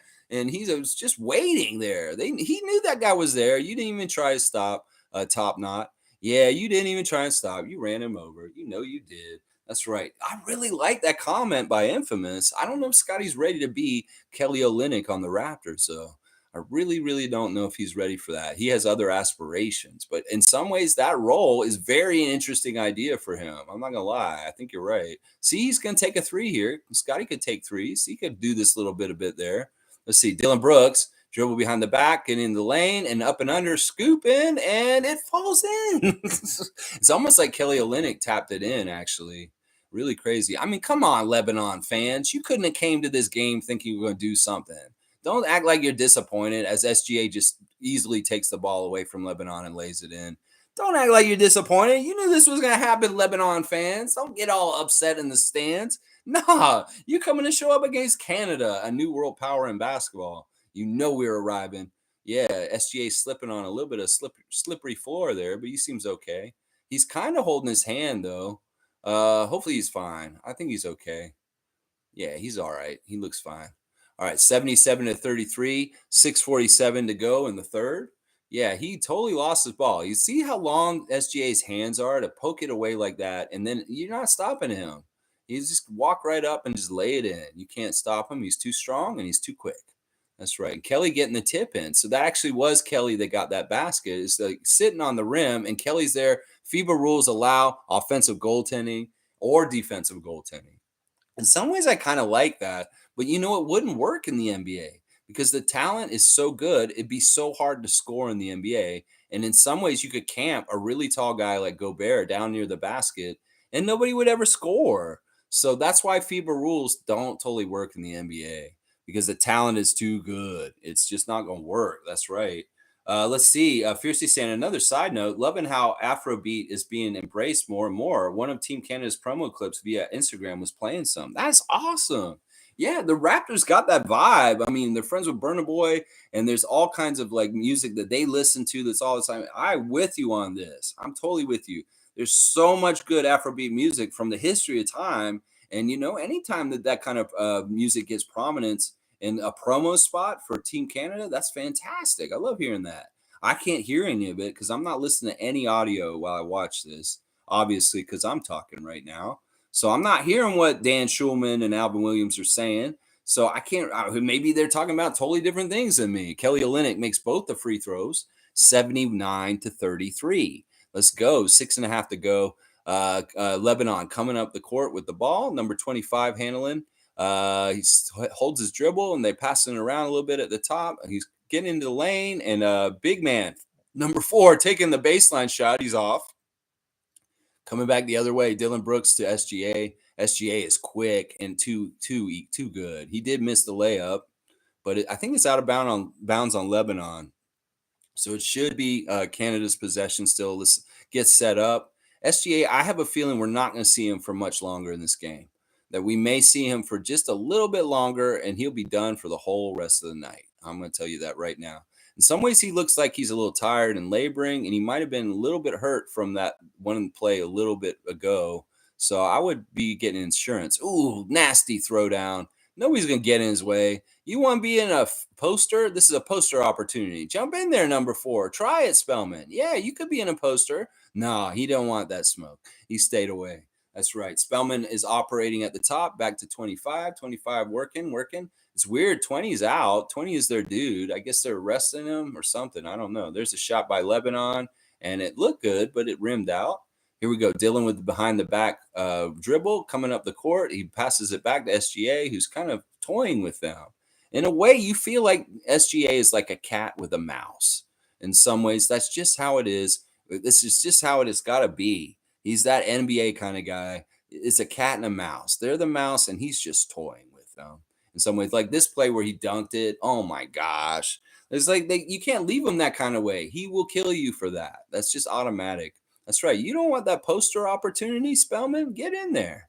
Yeah, Kelly Olynyk back to Dylan Brooks, back to Kelly Olynyk, and it gets botched up, and Lebanon breaks up the play and gets possession. Coming back the other way, 81-33. Let's see if we can get that lead that Cowboy wants. Let's go, Canada. Dylan right up on the number 9 of Lebanon. Okay, 11 moving in to come in to the lane. He falls down and just pathetically loses the ball. RJ's going to get an easy dunk. He kind of did like, I wanted him to do a reverse, but he did kind of a half-ass windmill. And it looks like 11 needs to tie his shoes for Lebanon right now. Meanwhile, we're throwing down like almost slam dunk competition kind of dunks. Yeah, that's a windmill, but it's kind of, I don't know. I'll take it. It's cool. It's gonna look good for highlights, but in real time, it didn't look that impressive. It's kind of like I thought he was gonna do a full reverse, but no, he just left it as a windmill. It's not bad. It's not bad. I shouldn't be so critical. RJ's been doing having a little bit of a tough time. So anything good that's happening for him, I should be totally behind. Let's see. Quick Take saying, Lex, can you touch more on crappy Sportsnet? They're playing Blue Jays in 30 over and over rather than showing the game. Canadians got to do better. I think they got to do better. Honestly, you're right. Like Sportsnet, what are you doing? Put these on blast. Make everybody know these games are happening and put them on blast. You're trying to stymie the growth of basketball in the country of Canada by making it hard to access Team Canada FIBA games. You're really stupid. You could be making money off of basketball better, but you don't understand that people really want to see this. Team Canada is an NBA level type team right now. And NBA fans that don't have the Raptors to watch right now are very excited about watching these FIBA games, even though it's 5:30 in the morning on Sunday. So get your head out of your ass, Rogers, and start putting this on blast and make this the premier event that it actually is. The rest of the world is treating this like a big deal. Why isn't Canada? In fact, because we are one of the top teams and we could actually win this thing, y'all better get this together before the end of this. Because the way y'all are maligning and mistreating this FIBA World Cup tournament with your broadcasting, well, it may come to bite you in the ass in the end. Well, you maybe get your shit together for the next one. How about that? Yeah, that's what I'm saying. All right, Spellman's working for Lebanon at the top. He gives a little pick for number 5. Number 11, once again, this is their move. They like Lebanon coming down the side of the lane, trying to muscle in, but RJ's not having it. And neither are the rest of the guys. Trey Bell-Haynes back in the game. I told you, SGA is probably going to be gone for the rest of the game now. So, yeah, out of bounds on Canada. It looks like Lebanon's going to retain the ball on that side. SGA's got 12 points today. But you know what? He's not going to play a whole lot of minutes. So we're going to have to look at the stat line from minutes to points because we're not going to see him playing a huge amount of minutes in this game. That's just the way it's going to be. All right, Lebanon with the ball, working it at the top. Dylan Brooks guarding on ball. Switch to Dwight Powell. Gets a hand up, but the Lebanese player makes the 3 right in his face. 83-36. 4 minutes to go in the third quarter. Dylan Brooks got the ball. He's thinking about a 3. Gets it back to Kelly. Kelly to RJ. RJ wants to get his now. It's like, come on, I got to get some points in this tournament. He gives a nice drop-off pass in traffic to Dwight Powell. Another great play like that. That's how they open the game, and they're doing it again now. They're easy layup by Dwight Powell is a great way to score. Spellman got an easy lane in the basket, and he makes it with contact and one for the big man, number 4 for Lebanon. Very, very interesting play here. He got there, and Bell-Haynes just kind of grabbed him on the arm. Couldn't stop the muscle man putting it in and muscling it in. Number 4 will go to the line for an extra point. Yeah, and one opportunity. Bell-Haynes is playing so good. We can forgive him for this. We really, really can. Yeah, that Powell play was really nice. Nice look from RJ Barrett through traffic to get to Dwight Powell, the last score for Canada. All right, let's see if Spellman's going to make this. Spinnies. They're the sponsor, official sponsor of Lebanon's national team. Spinnies. Go to Spinnies and spin. Yeah, let's go. All right, he makes the free throw, converts the 3-point play. RJ Barrett bringing it up, getting a little armsy with the Lebanese defender. Let's see what happens here. RJ working it around. All right, Melvin Ejim. Back to RJ. RJ, you could get Trey Bell-Haynes right now, and he'll hit a three. I'm going to tell you that right now. No, I'd rather hit a three myself. RJ hitting the three. Good to see the confidence and stuff like that. But he had the outlet. Trey was wide open, and you know he's money to make it. 88-39, Canada. Let's see. Brooks is on the ball. Now switches to Kyle Alexander, letting the Lebanese player in, and he gets a score, 88-41. Dylan Brooks in the post. He's like, the little guy's on me. I'm going to go in and jam it on them. Yeah, and he does a little he throws it, hangs on the rim, and goes while he's up on the rim. You got to love the intensity and the dog in our guy Dylan. Yeah, we love Dylan Brooks on Team Canada. All right, Spellman trying to do a quick turnaround. I love that. When the big man turns like that, I'm like, is that really that quick? But they get a score. 11 cleaning up the trash off of offensive rebound for Lebanon, 90-43. We still got them doubled up, y'all. 2.5 to go in the third quarter. Let's see. Trey Bell-Haynes coming around Kyle Alexander. He's working a two-man game with him, and there's the pick and roll. And bam! Oh, man, Kyle lost it going up in the air. It could have been a very big monster jam right there, unfortunately. Nice little two-man game by Bell-Haynes and Alexander there. Just didn't get the finish. But I love that jam. And watch Dylan's arm as he jams it. He does – they didn't show the whole thing. He does a little a punch down thing that he does. Yeah, I love it. Yeah, he's going to be done for the night. I'm pretty sure he's done for the morning, I guess I should say. Kyle Alexander at the line. Let's see if he makes it. Yeah, he's got the free throw, 91-43. 2:20 to go in the third. Yeah, let's go. Dylan Brooks. You get that Gatorade. You earned it, my man. Yeah, get that Gatorade. Get that Gatorade. SGA's got a smile. He's laughing. He's like, they're having fun, man. This is good. Y'all dominate FIBA World Cup. That's what we're talking about. Kyle Alexander missing the second free throw. All right, Lebanon bringing the ball back the other way. We're finishing up the third quarter to go to the fourth, and then Lebanon will be put out of their misery by the end of that. Yeah, but it's good to see them get to play. That was a travel, that little up fake that the guy did. He kind of traveled there.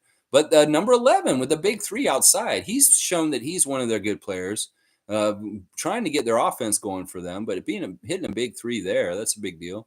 All right, Nickel working with Alexander, and Alexander in the paint, he gets fouled by 11. So Kyle Alexander heading back to the line again for a couple more free throws. Under 2 minutes to go in the third.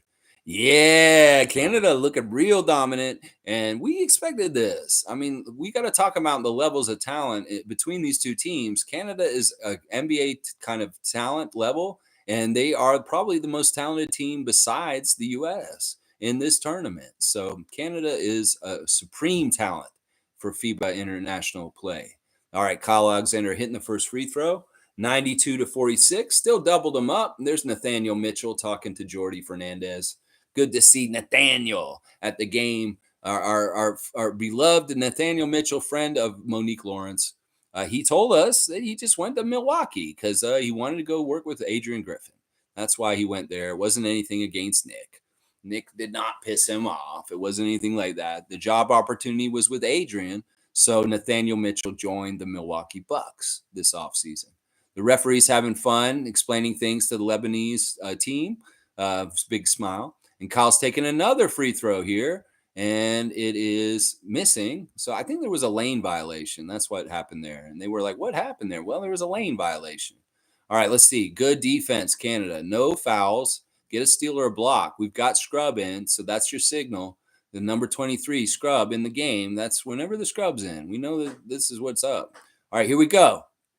Getting a turnover. Good to see Canada getting a turnover. And Scrub's got the ball, and it's a layup, and he makes it.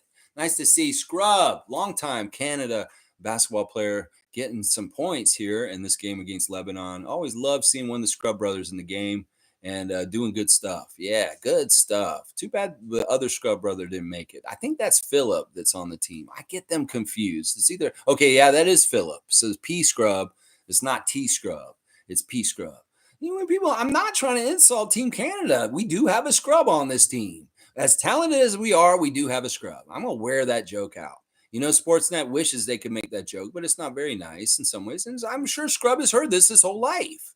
But in some ways, maybe this motivated him to get to the level of playing for Team Canada in the FIBA World Cup as his name being Scrub. You know, it's like overcoming something, like being the boy called Sue, you know, the boy named Sue in Johnny Cash's song. It's the same thing. Except, you know, if you're going into the basketball profession, having the last name Scrub is a detriment. I'm sorry. That's just the damn truth. That's just the damn truth. All right. Cowboy saying Afro beats. Let's go. That's right, Cowboy. Afro beats. Let's go. That's right. I should just be having some background music while I play this. Maybe I will. I'll put some Charles Onier or something like that on. Yeah, or something like that. That'd be good. All right, let's go. All right, good defense, Canada. No fouls. Just because we got the end of the bench in now doesn't mean we got to let down on our intensity or professionalism, how we play. There's a little banker by Lebanon in the lane by number 9, 95-48, under a minute to go in the third. Here we go. Kyle Alexander at the, oh no, that's Nickel. Nickel to Bell Haynes. Bell Haynes throws it off the foot of number 14 for Lebanon. Ezedine, number 14. So it'll be out of bounds for Canada, and they're going to bring the ball back in. Yeah, Kareem saying, I'm trying to figure out our bench rotation. We have a plethora of hidden gems. Darko only challenge is how is he going to manage this beautiful mess? We went from no bench to the deepest bench. Man, I hope you're right, Kareem. I love that prediction. I really want the Raptors to have an incredibly good bench with a lot of different weapons and different looks, but there's no things guaranteed until we actually see it in action and it's happening on the court. So I hope I'll get behind that. Yeah. Looks like we got a score from Scrub, 97-48, under 30 seconds to go in the third. Let's see what happens here. Lebanon may be getting their last possession of the third quarter here, and then we'll get one more shot ourselves. Oh, man, muscling in with 11 down low. He doesn't make it. Ejim with the rebound. Coming back the other way, Trey Bell Haynes. He's got number 25 on him. Yeah, they got two different point guards. It looks like 20 has not been playing in the second half, which is interesting because he was one of their best players in the first half, and he hasn't really shown up in the second. He may be hurt. Nickel hitting a big three there, 100-48. Yeah, that's a score right there. Kelly likes it. Kelly's putting a big high five to everybody out there with just a little step aside three by Nickel Alexander-Walker. Nice little score there. Yeah, whoa, you can just go right on by me and I'll just nail this three right here. Yeah, good stuff. Yeah, Courtside 1891 is the official streamer. If you can't get Sportsnet, you can watch it online through their system also. Let's see what else you guys are saying in the chat. NBA Quick Takes is saying Canadians got to do better marketing ourselves. Yes. In some ways, Rowan Barrett should be pissed at Sportsnet and Rogers for not doing a better job of putting these games on blast. Yes. Fiercely saying Scotty, Boucher, Precious, and Coloco's camps put on blast. Just found out from you Malachi had one. Yeah, it's sad. But, you know, also that one's all the way over in Seattle. So maybe they heard about it more around Tom Duke country and BC than over here. Maybe because of geography. And it's localized and stuff like that. $20. Thank you, NBA Quick Takes, for dropping a super chat. Really, really appreciate that, man. I hope you're enjoying the watch along with me this morning. I know I'm enjoying watching Canada whoop Lebanon's butt pretty good today so far. Kareem saying, I want Team Canada to just feed Zach Edey this half. Give everyone else a break. Well, we didn't see Zach in the third, but I'm fully expecting to see him for a good chunk of the fourth. So, yeah, I'd like to see that too, Kareem. It'd be fun to see more Zach. I love that little baby hook he did right in the middle of the lane. It looked really effective and on the money. So we'll see more Canadian Yao, please, Jordy Fernandez. All right, they're inbounding the ball. Nickel to Trey Bell Haynes coming up in against 25. And there's a scrub, Philip Scrub. Pass it back to Trey Bell Haynes. And there is Zach. We called it. There's Zach to start the fourth. Let's see this. Yeah, there you go. Real easy. Just turn around and put it in. That is like a Yao Ming esque move that we just saw there. Nobody can do nothing about that. 7'4" Zach. Yeah. All right. 11 fumbling the ball there for Lebanon a little bit. and they're working it around, trying to figure out what they're going to do with their offense. Now that they got that big man in the middle, it's like things have closed down in the middle of the paint. You're just like, try and go in there with 11 and muscle up a shot. Try and do that 25. There's 15 is for Canada in there now, boxing out and getting the rebound off the miss. Zach, oh, they telegraphed that when I saw that bad cross-court pass, and 5 gets an easy score for Lebanon there. Very nice read. That's the Max Strus guy you're talking about. I know it is. Number 5 is Max Strus. I know that's who you were talking about. Bell Haynes over to Edie. Let's see if he gets the ball up. You just got to keep the ball up above your head, Zach. Don't bring it down so low, because then they can get on you. If you keep that ball high, you will make the shot and not get hindered. You got fouled, so that's good. All right. Yeah, good look by Bell Haynes, finding Zach in that quickness there. Inbounds it to Zach. Zach gives it to Bell Haynes and gives him a nice little screen for the money 3. Trey Bell Haynes is becoming one of my favorite guys on this Team Canada. I'm going to tell you that right now. If he's going to shoot perfect from three-point land, I will love him forever. All right, here's good defense and no fouls. They take a long 3. Zach out there to guard him, and they miss. Trey Bell Haynes collecting the rebound as the point guard. Coming back the other way, he goes right around Zach, and he gives it back to him. He wasn't ready for it. That was not the right play, Trey. You should have just put the ball in. You did not need to pass. That's too unselfish. You had the open lane. You were right at the basket. Put it in. Don't pass it behind you like that where the defenders are. You put it in. You beat the defense. So where's the logic in that, Trey? Come on now. Just put it in. You beat them. Go put it in. All right, Zach's at the line, though. Let's see if he makes these. His free throw procedure is a little weird. He has a very wonky free throw shot. Now, he misses the first one. Let's see if he makes the second one. You go, big man. Yeah, let's go. Come on, Zach. Make this second free throw now. All right, come on. Oh, short on both of them, but they get the rebound, and they're going to hit a 3, and that'll make everything all better. Nickel hitting the 3 after the 2 missed free throws by Zach Eddy. 108 to 50. Very, very nice score right now. 58-point lead by Canada. And we're going to get there, Cowboy. We're going to get there. Philip Scrub over to Nickel again. He's missing that 3, but there's Alexander, his cousin, with the rebound, putting it right back in. Anyway, I love it. I love it so much. This is so good. Look at that block there by Nickel. That is nasty. That's the talent of Canada right there. The all-around talent is going to win. Watch. And he hits bombs a corner 3. Such good stuff. That's right. Such good stuff.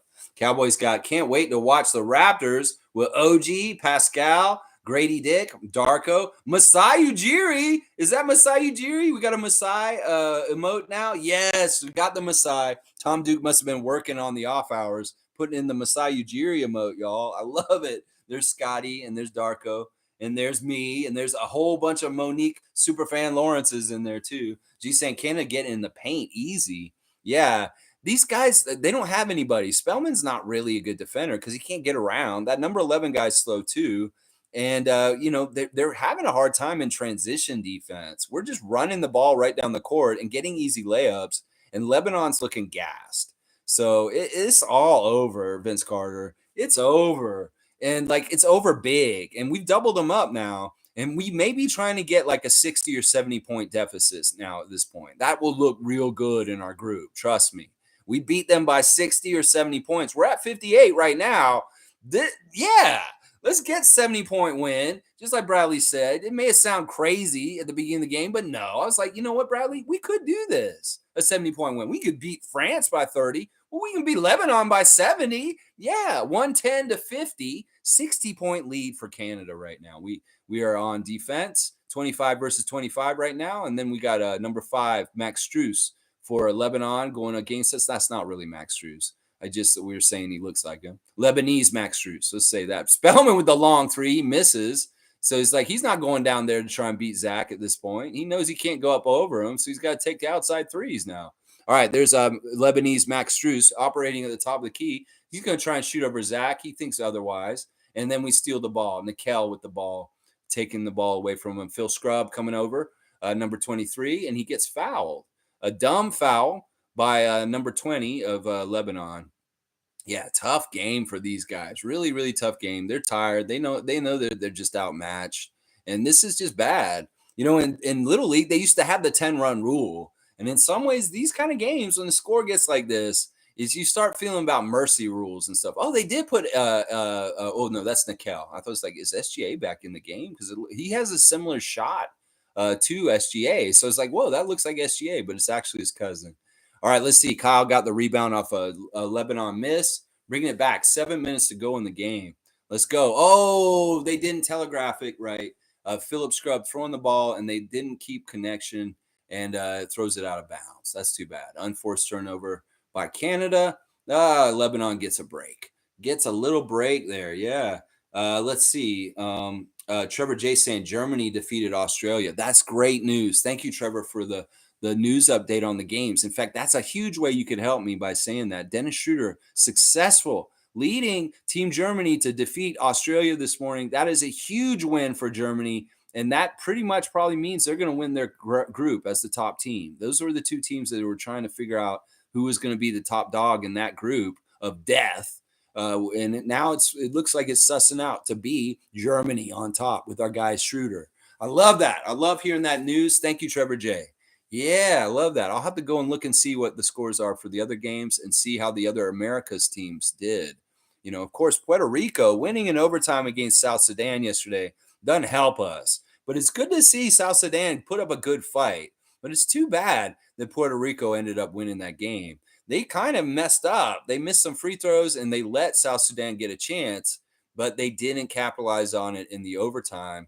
And Puerto Rico ended up winning at the end of it. So yeah, really, really too bad.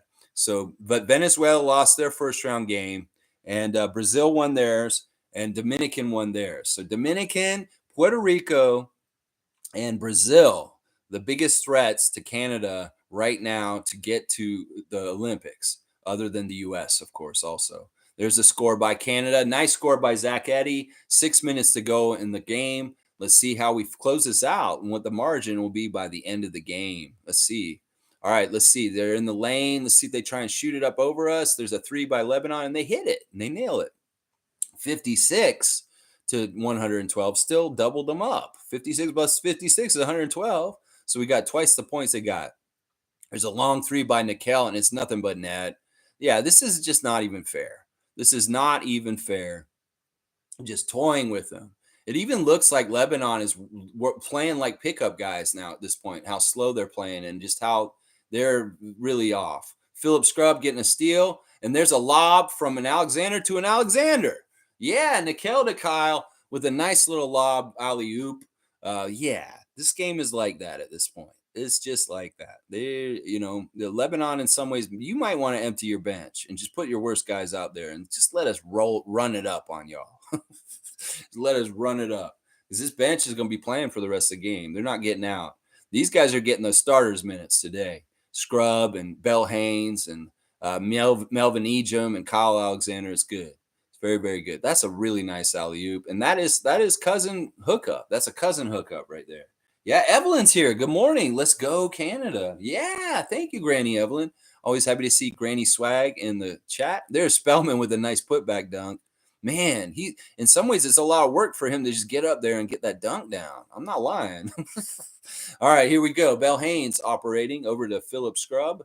Philip looking for Zach. They're trying to get him in position. He had to jump out of the lane before 3 seconds. Bell Haynes drops it off to Melvin, who's cutting from the baseline, and he keeps himself in control, doesn't lose the ball, and collects it and gets an easy layup. Nice veteran play by Bell Haynes to find Ejim, who did a nice veteran play to clean it up and make it. All right, there's another 3 by Lebanon, 119 to 61, 4:20 to go. Yeah, Bell Haynes bringing it back. Let's go, Canada. And let's get a huge win with a big win of a lead. There's Scrub for 3. He missed. Alexander getting the offensive rebound, giving him another chance, but he threw it away with a bad pass to Philip Scrub, who wasn't totally paying attention, it seemed like. 24 taking a 3, not going to make it. And Zach Edey cleans up the board. Here we go. Trey Bell Haynes coming back down the court with number 20 guarding him. Gets a nice screen by Zach. Comes back down to the post. And Lebanon saves the ball, but they're actually out. The ref has said that he actually stepped out when he's trying to save it. 24 is another guy who's got to work on his cardio. I'm going to say that right now. You may get out there and run more. That's what I'm saying to these guys on Lebanon. Some of them need to run more, obviously. Yeah. All right, here's Bell Haynes inbounding the ball to Melvin Ejim. Melvin Ejim back to Bell Haynes. And Zach's coming out to give him the pick. Let's see the two-man game. And see, he looks to pass too much. I wish Trey would look to score if he's going to get in that penetration. All right, he's battling for the rebound. Look at Trey Bell Haynes fight and scrap and get that rebound. That was a 50-50 rebound, and Trey Bell Haynes made sure he got it. Okay, that's a foul on Spellman. Yeah, you grabbed his arm. There's no way he would lose the ball like that unless you grabbed his arm. So is he going to go to the free throw line? Or, yep, he's going to the free throw line. Kyle Alexander back on the line again. He's seen a lot of Kyle Alexander being on the free throw line in the second half so far. Spellman's only got 2 fouls. That's kind of incredible, actually. 3.5 to go in the game, 119-61. Let's see if we can make it 120. Kyle Alexander makes it 120. All right, let's see if we can make it 121. Let's go over there, and we got to keep double them up on them. Right now, we're supposed to be at 122 to be doubled up on them, so we're still a point shy of being doubled up on them.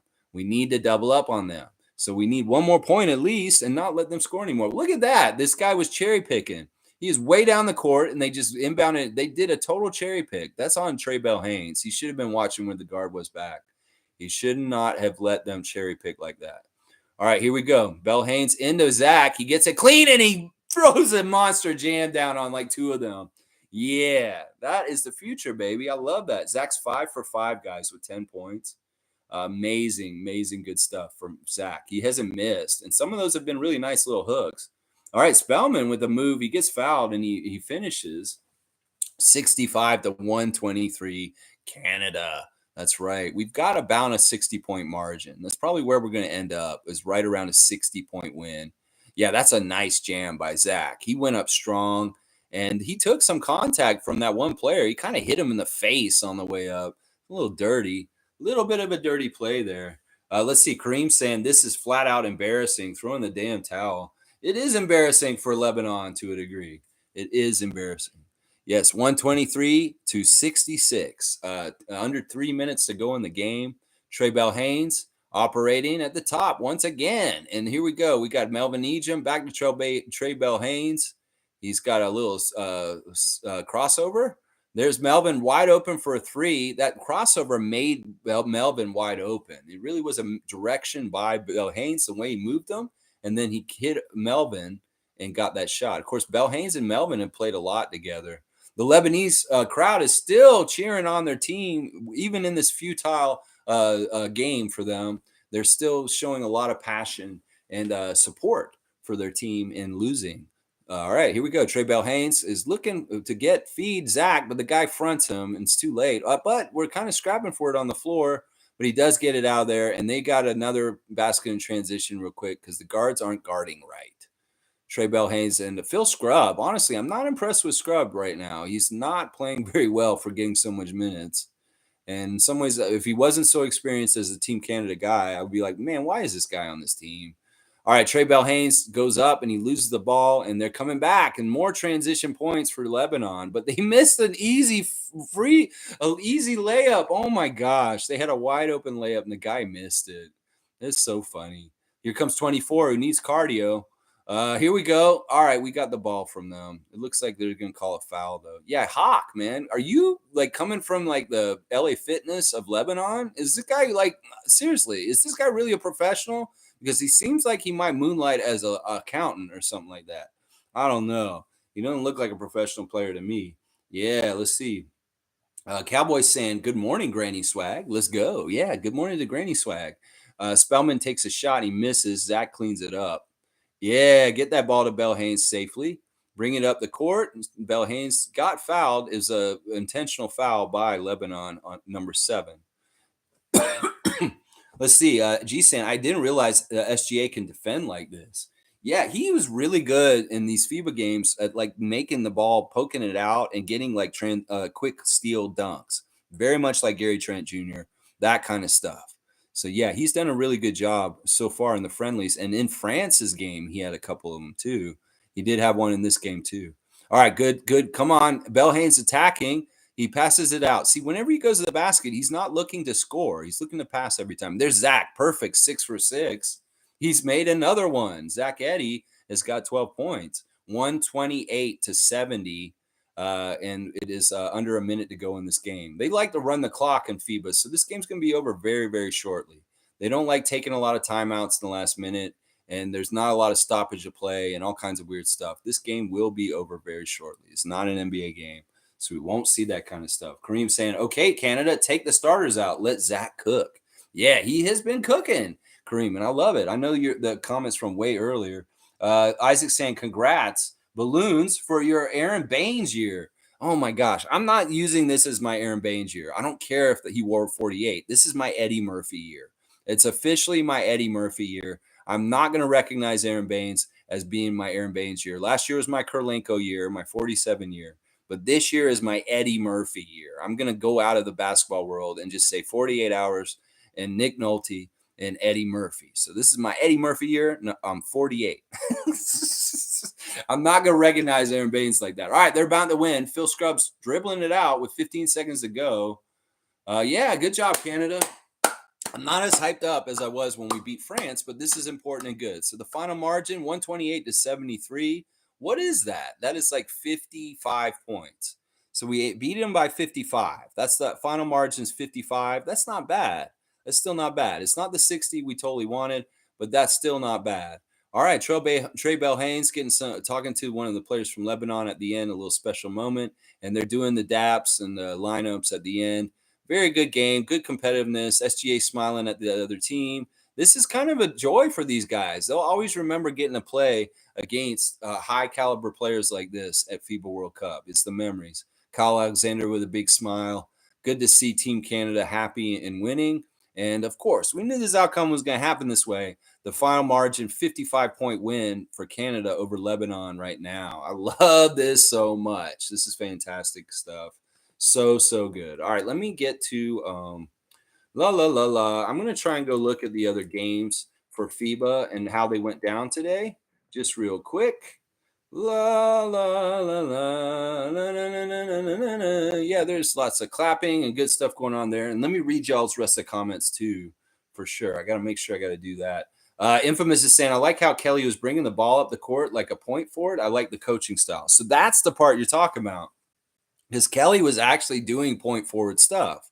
So yeah, Scotty Barnes mimicking Kelly Olynyk on Team Canada. That's smart. Somebody get Scotty on the phone and tell him to start watching Kelly for Team Canada and say, hey, can you play like this for the Raptors? And see what he does. Now, some of the stuff that Kelly's doing is like foul baiting and very veteran kind of mindset, mentality kind of stuff. Like he literally fouled out Dennis Schroeder in that one game in the DBB Super Cup Finals. That was a huge play by Kelly. And he even did draw a few fouls off Rudy Gobert in the opener of the World Cup final, FIBA World Cup. So, you know, Scotty can get that kind of expertise of drawing fouls and doing that part of the package of Kelly Olynyk. That'd be good too. But that's going to take a couple years and his experience in the NBA and learning how to do that better. But I like the comparison. And it's true. Kelly has been playing a point forward for Team Canada at times so far in this FIBA competition. Fiercely saying, silly question. Why are NBA champs called world champions? They play in the U.S. and Canada. Wouldn't the term world apply to the Olympics or FIBA? This has been a contentious debate for a while. You know, when I was a kid, I got a shirt in the 80s that said Detroit Pistons, bad boys, world champions. And I was like, yeah, they are the world champions. Because the NBA is the creme de la creme, best league in the world. And in some ways, that's what you guys say. This is the champions of the world, because, you know, if you take the champion of FIBA like Spain and you play them against the Denver Nuggets, who's going to win that game? I don't know. But that could really like determine, well, who's the real world champions. In some ways, you got to say that Spain is the real world champions and not the Denver Nuggets. That it is a misnomer. And in some ways, Spain is the reigning champ from the last FIBA Cup or from the Olympics or whatever. Well, they are actually the world champions. In some ways, I do recognize the international FIBA play as determining the world champions and not the NBA. But it looks good on NBA shirts and merchandise. And they're going to say that. And then people will be kind of like, yeah, you're not really world champions. You're just champions of the NBA. And I totally get that argument. I mean, technically, I guess the FIBA champion is. So the winner of the World Cup will be the world champion in some way. You could say that. So if Canada wins, Team Canada will be world champions. I like that.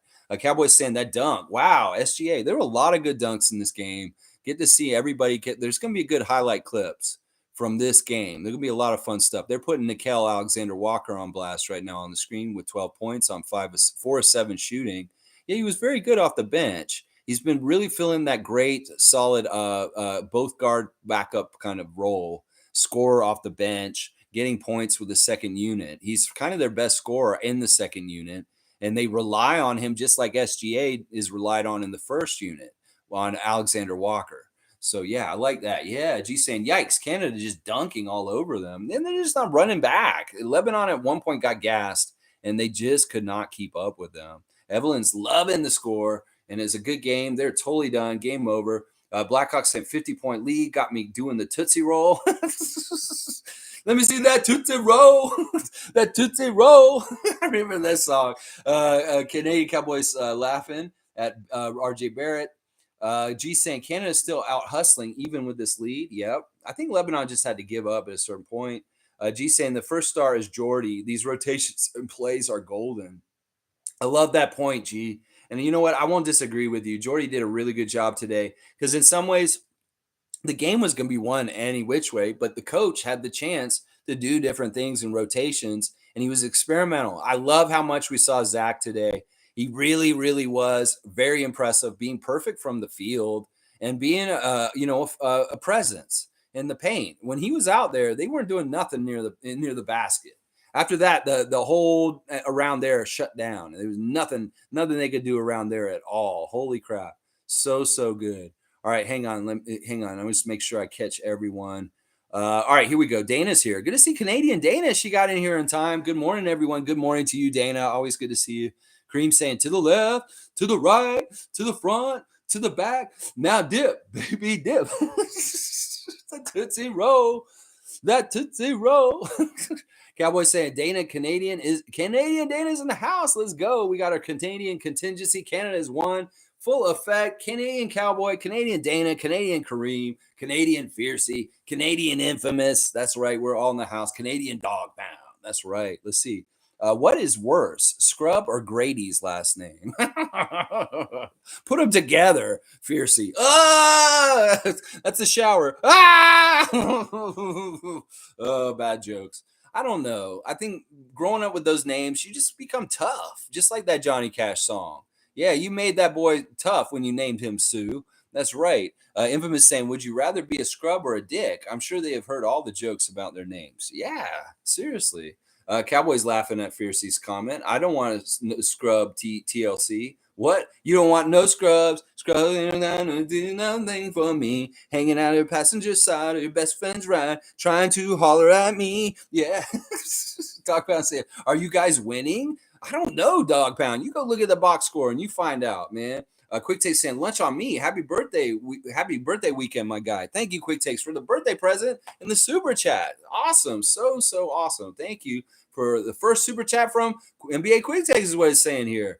All right, cool. G saying Dog Pound 48 to 102. That's right. At that time, it ended up being 155 to like 70 something. So we kicked their butt. Yeah, it was nasty. Cowboys saying, let's go Quick Takes. Yeah, Quick Takes saying courtside 1981 is not playing the Canada game. Well, that's weird. That is so weird. I don't know. I hopefully you figured it out and you got to watch. Dog Pound saying, oh, that's some lead. Wave the white flag. Yeah, Lebanon, they were waving the white flag before the end of the first quarter, honestly. That's just the damn truth. They seriously were. We put in our end of our bench in the first quarter.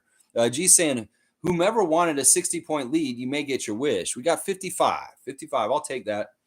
Quick Take saying, Rogers paid for the right to not show it. Yeah, that's what it sounds like, is a block.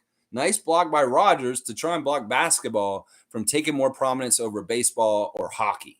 Yeah, Rogers is very, very methodical with the reasons, I'm sure. Fiercely saying, Lex, you mentioned points differential matters. Why is it? Does it impact rankings? Yes. And it's partly because, all right, think about it this way. The schedule is so short for World Cup They can't have them play a whole lot of games. So if there's tiebreakers, there will be tiebreakers that will determine seeding in the next rounds by how much you really beat down your opponent. So yeah, the point differentials really matter because in some ways, 2 teams from our group will go forward, and depending on your record first, will depend on where you get seeded in the next round. But if you have the same record, like say France and I, God forbid, France and Canada both end up 2-1, which is not likely. We're going to beat Latvia too. But if that happened, then the point differential with our games will be matched up against France point differential. And then that will determine who's the higher seed in the next round. And in some ways, being the higher seed in the second round with Spain on the other side is good because we won't have to face Spain right away in the second round. We can actually pass through the second round with them to the next round, and the other 2 teams will get eliminated instead.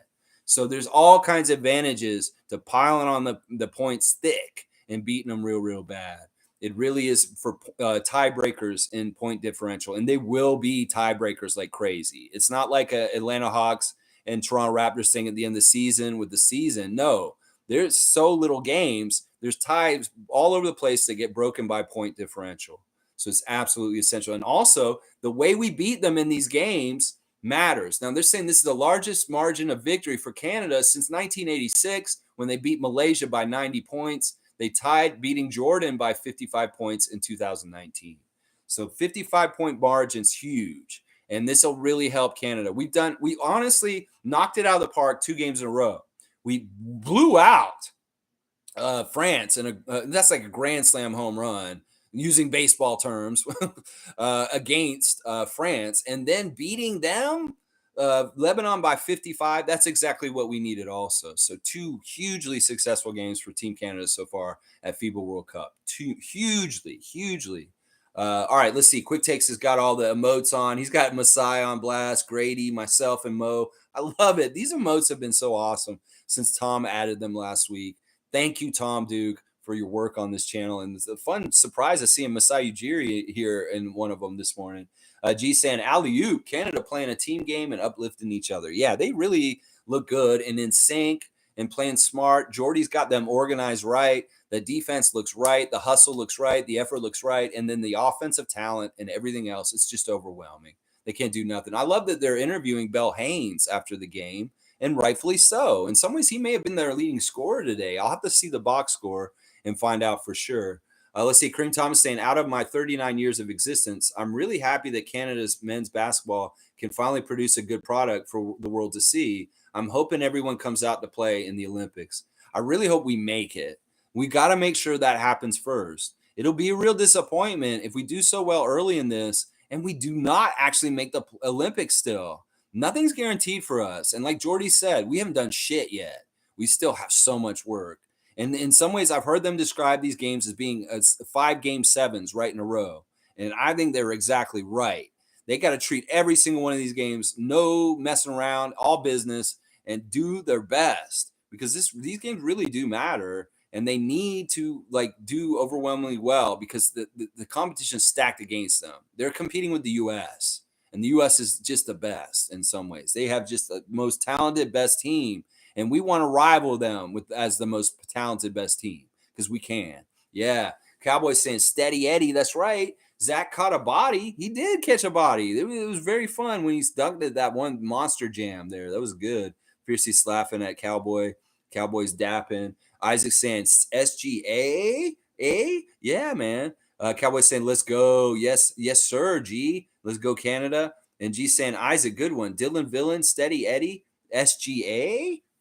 Yeah, I like that. Steady Eddie. We got some good nicknames for Team Canada, guys. Cowboy saying, I like that, Isaac. That's dunk. All right, you guys want to dunk for Isaac, Cowboy? Cowboy's like an alley-oop artist. I'm realizing now on these dunks.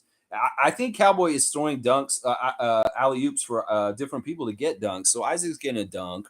I like that for sure. That's good. Let's see. Geomat saying, great win. Let's get the next one. All right, Tuesday, 9:30 a.m. I'll be back for another watch along of the Latvia game. And it'll be a little later. So you don't have to get up at 5 a.m. And it's already 7:30 at this point. And I'm like, wow, the sun's up. And I've been up for like 2 hours already. This is crazy. All right, let's see. Trevor saying Canada made 18 3-point shots. That's fantastic. I love hearing that. That's a great stat. Isaac Campbell is saying, ta-da, Canada. That's right, baby. Cowboys saying, yes, sir. Enough respect. That was worth waking up at 5 a.m. Let's go, Raptor Freaks. It was a great to watch with the family. Great to see you as always, Canadian Cowboy. If you're working today, have a safe day, ta-da. And just get out there and do a good job, just like Team Canada did, taking care of Lebanon this morning by a 55-point win. Yeah, Jake Caesar's here. Good to see Jake. It's been a little bit. If Canada wins this tournament, do they qualify for the Olympics? Yes. Yes, for sure. If they win this whole thing, for sure. But Jake, all they need to do is do better than the rest of the Americas team, except for the U.S. There's 2 spots that will be earned in this tournament to be in the Olympics from the Americas teams.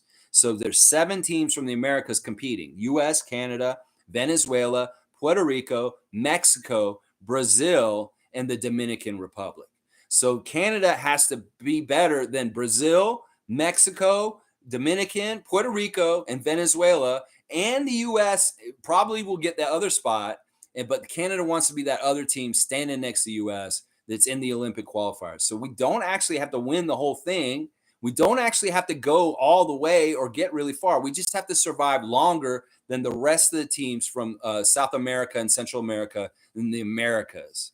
So that is basically it right there, Jake. There's 2 spots to take. The U.S. is probably going to, for sure, take one of them. So it's really the other one's got to be ours. And we have to beat all the other teams from south of us. So that's basically it right there, Jake. So we get further in the tournament than those other teams, then we're in the Olympics, even without winning it. So there you go. Amari's here. Good to see Amari Parsons. Y'all, listen, if you guys got any mortgage, rental things that you need to do in the greater Toronto area, especially in Mississauga, look up Amari Parsons. He's a mortgage broker, and he can really help you out with finding a place to live in the greater Toronto area. So look up Omari. He's got you hooked up with place to live. What's up, freaks? Y'all are up early today. Yeah, Omari, they even play at 5:30. We're going to be there. Team Canada game, beating Lebanon this morning by 55 points. I love to see it. I love to see it so much. And look how quickly Sportsnet has switched it to the Blue Jays. It's already on the Blue Jays right now. They're not even going to talk about Team Canada win too much or show us the highlights of that first. I guess they got to put the highlight clip together or something like that. Always good to see Omari Parsons return to the Raptor Freak channel. This is your home. If you want to come back and visit us anytime, Omari, we're always happy to see you come back and say hi and drop in with us. I know you'll probably be more frequent during the Raptor season. But yeah, always good to see people. Even if we don't see you all the time, it's just like home. Just you can come back anytime you want, and we'll always be having a smile and happy to see you, man. Yeah, Cowboys saying, yes, sir, Omari. Yeah, dap to Omari Parsons. Always happy to see him. Cowboys saying, Tom Dukes, you the man. Yeah, Tom Dukey Duke. Quick Takes agrees, definitely 100%. And G saying, Bell Haynes was the Toyota drive of the game. Fantastic. I like to see him get a shine. And Omari saying, Canada going to get this tourney. Love y'all. Appreciate and respect. Omari, we love you too, brother. And Raptor Freak Shere Khan is here. Just checking in. Another win, eh? Nice to see the Raptor Freak family. Always good to see Raptor Freak Rookie of the Year, Shere Khan, check in with us. And Cowboys saying, I don't work on Sunday. Laugh out loud. That's why I love Sunday. Johnny Cash on a Sunday morning sidewalk. There we go. We've had a couple of Johnny Cash references in this chat. Boy Named Sue, Sunday morning sidewalk. Yeah, those are some classics right there. I love those songs, Cowboy. Of course, Cowboy's gonna know Johnny Cash. All right, let me go just do a real quick check on the rest of the action for this morning. Since it's kind of not wrapping up, it's in the middle of it. Dominican did beat Italy today. Holy crap. That is a huge upset. Karl Anthony Towns in the Dominican Republic winning 87-82. That really isn't good for Canada. As I just said earlier to Jake Caesar, we want to get further than Dominican, but they're dominating their group. And if they beat Italy today, Italy was supposed to be the number 1 team in their group, projected. And now sounds like the cat factor is making Dominican lead their group, actually. Holy crap, that's a big deal. A very close victory for Dennis Schroeder and Germany over Australia, 85-82. That is very interesting. Wow, good job by Germany to hold them off. Montenegro and Nikola Vucevic, 89-74 over Egypt. No surprises there. We have finished up our game and won. They haven't updated it yet. That's very interesting. Other games of note today, starting up very soon, it will be Philippines versus Angola, the host country versus Angola. That should be a win for Philippines, but we'll see. Angola has had some strengths in some ways. Japan will be facing Lauri Markkanen and the Finns at 8:10 this morning. Lithuania versus Mexico. Let's go, Jonas V. We want our big man, Jonas Valanciunas, to show up and kick Mexico's ass to help out Canada. That will very much help us. That's at 8:30 tip-off in Manila. And then we got France wrapping up the day against Latvia. Of course, that game is important to us because that's the other two group members in our group. And we'll have to see who wins this one. In some ways, we really are rooting for France at this point since we already beat them in a dominating way. And we want Latvia to have a loss. So there's a little bit of an overview over some of the games today and what's happened already. A great victory for Canada over Lebanon. And let me just go do a quick look over the box score really fast, just a little bit here. I'll just take a little bit of notes. Of course, I may talk about this even more tomorrow in a reaction. But good stuff on this team for Canada today. We got who's the leading scorer for us? Oh my gosh, you guys wouldn't believe this, but RJ Barrett was the leading scorer today with 17 points. I find that very fishy that RJ scored that many points in this game and actually is the leading scorer. Trey Bell-Haynes with 15 is second leading scorer. And then Melvin Ejim with 13. Very balanced scoring. I mean, we have 1, 2, 3, 4, 5, 6, 7, 8, 9. 9 Canadian players in double digits today, guys. That is absolutely fantastic. 12 for Nikel, 12 for SGA, 13 for Melvin, 17 for RJ, 10 for Kyle Alexander, 12 for Kelly Olynyk, 12 for Zach Edey, 10 for Dylan Brooks, and 15 for Trey Bell-Haynes. 9 Canadians in double digits today, and Dwight Powell with 9 points to boot. Wow, wow, and wow. Just very, very good stuff. The Canadians ended up shooting 71% from the field by the end of the game. That is just dominant shooting. 80% from 2 and 60% from 3, 18 of 30 from the three-point line for Canada. Absolutely fantastic. Maybe their only weakness was they didn't shoot as good as they could have at the free throw line with 4 misses. But hey, we'll let them have that. Just a fantastic job by Canada, winning by 55, 128-73 over Lebanon this morning. And as I said, tomorrow we'll be back at 9:30 the regular time, and we'll do a Monday moment and a more in-depth reaction to the box score of this game and telling you guys exactly how it all went down. Fantastic stuff. I love seeing this so much. Now, all right, let's see if there's any other updates I can do right now. Not really. The later games have not started in FIBA World Cup. So I'm just go ahead and start wrapping up the chat for today, and I'll see you guys tomorrow. Let's see. Trevor's saying Serbia 33 to China 21, second quarter. Good score watching. Yeah, that's another game that's going on. I guess that's Luka. No, Luka's Slovenia. That's Bogdan Bogdanovic versus China. That's right.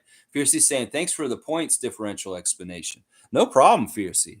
Anytime I can inform and answer any questions, I'm always happy to do that. That's a huge part of why I do this. Cowboys saying, W stream Lex, let's go Raptors. And to all the Raptor freaks, have a blessed Sunday. Thank you, Cowboy. Thank you so much. And I'll cut it off just because Cowboy has called for it. Thank you for joining me today for an early morning watch along. I see you. The real ones are showing up this early. Now, if you couldn't get up this early to come and watch it, no slack against you. But wow, I'm really amazed at how many people showed up this morning so early and watched this game with me. I appreciate y'all so much. I hope y'all have a blessed Sunday, as Cowboy said. Thank you, Jimmy Pope. Peace out to you also. And like, comment, subscribe, and share. If you feel like joining the channel, go ahead. Give a follow to NBA Quick Takes, a fantastic channel. Seriously, y'all, please support NBA Quick Takes. I'd love to see y'all give him more views, more subscriptions, and help him continue to grow his channel also. All right, y'all. I'll be back tomorrow, 9:30 morning. Thank you, Fiercey, for the line of Lexus. Thank you, Isaac, for the line of Masai Ujiris. And I love y'all so much. Let's go, Team Canada. Be proud to be Canadian today. Such a great job. And also, let's go Raptors, as always. We love our Raptors. More and more good stuff coming. I'm sure there's going to be a Rico Hines runs, maybe clip dropped later today. So be on the lookout for that later today. I'm sure Rico's going to drop another clip, and this one will probably have Scotty in it. So be ready on your YouTube watch out for that Rico Hines run that's coming out real soon. The next one's going to be really, really good, and you're going to want to see it. Yeah. All right. Peace out to you, Cowboy Amari Parsons. Oh, Canada, our home and native land. True patriot.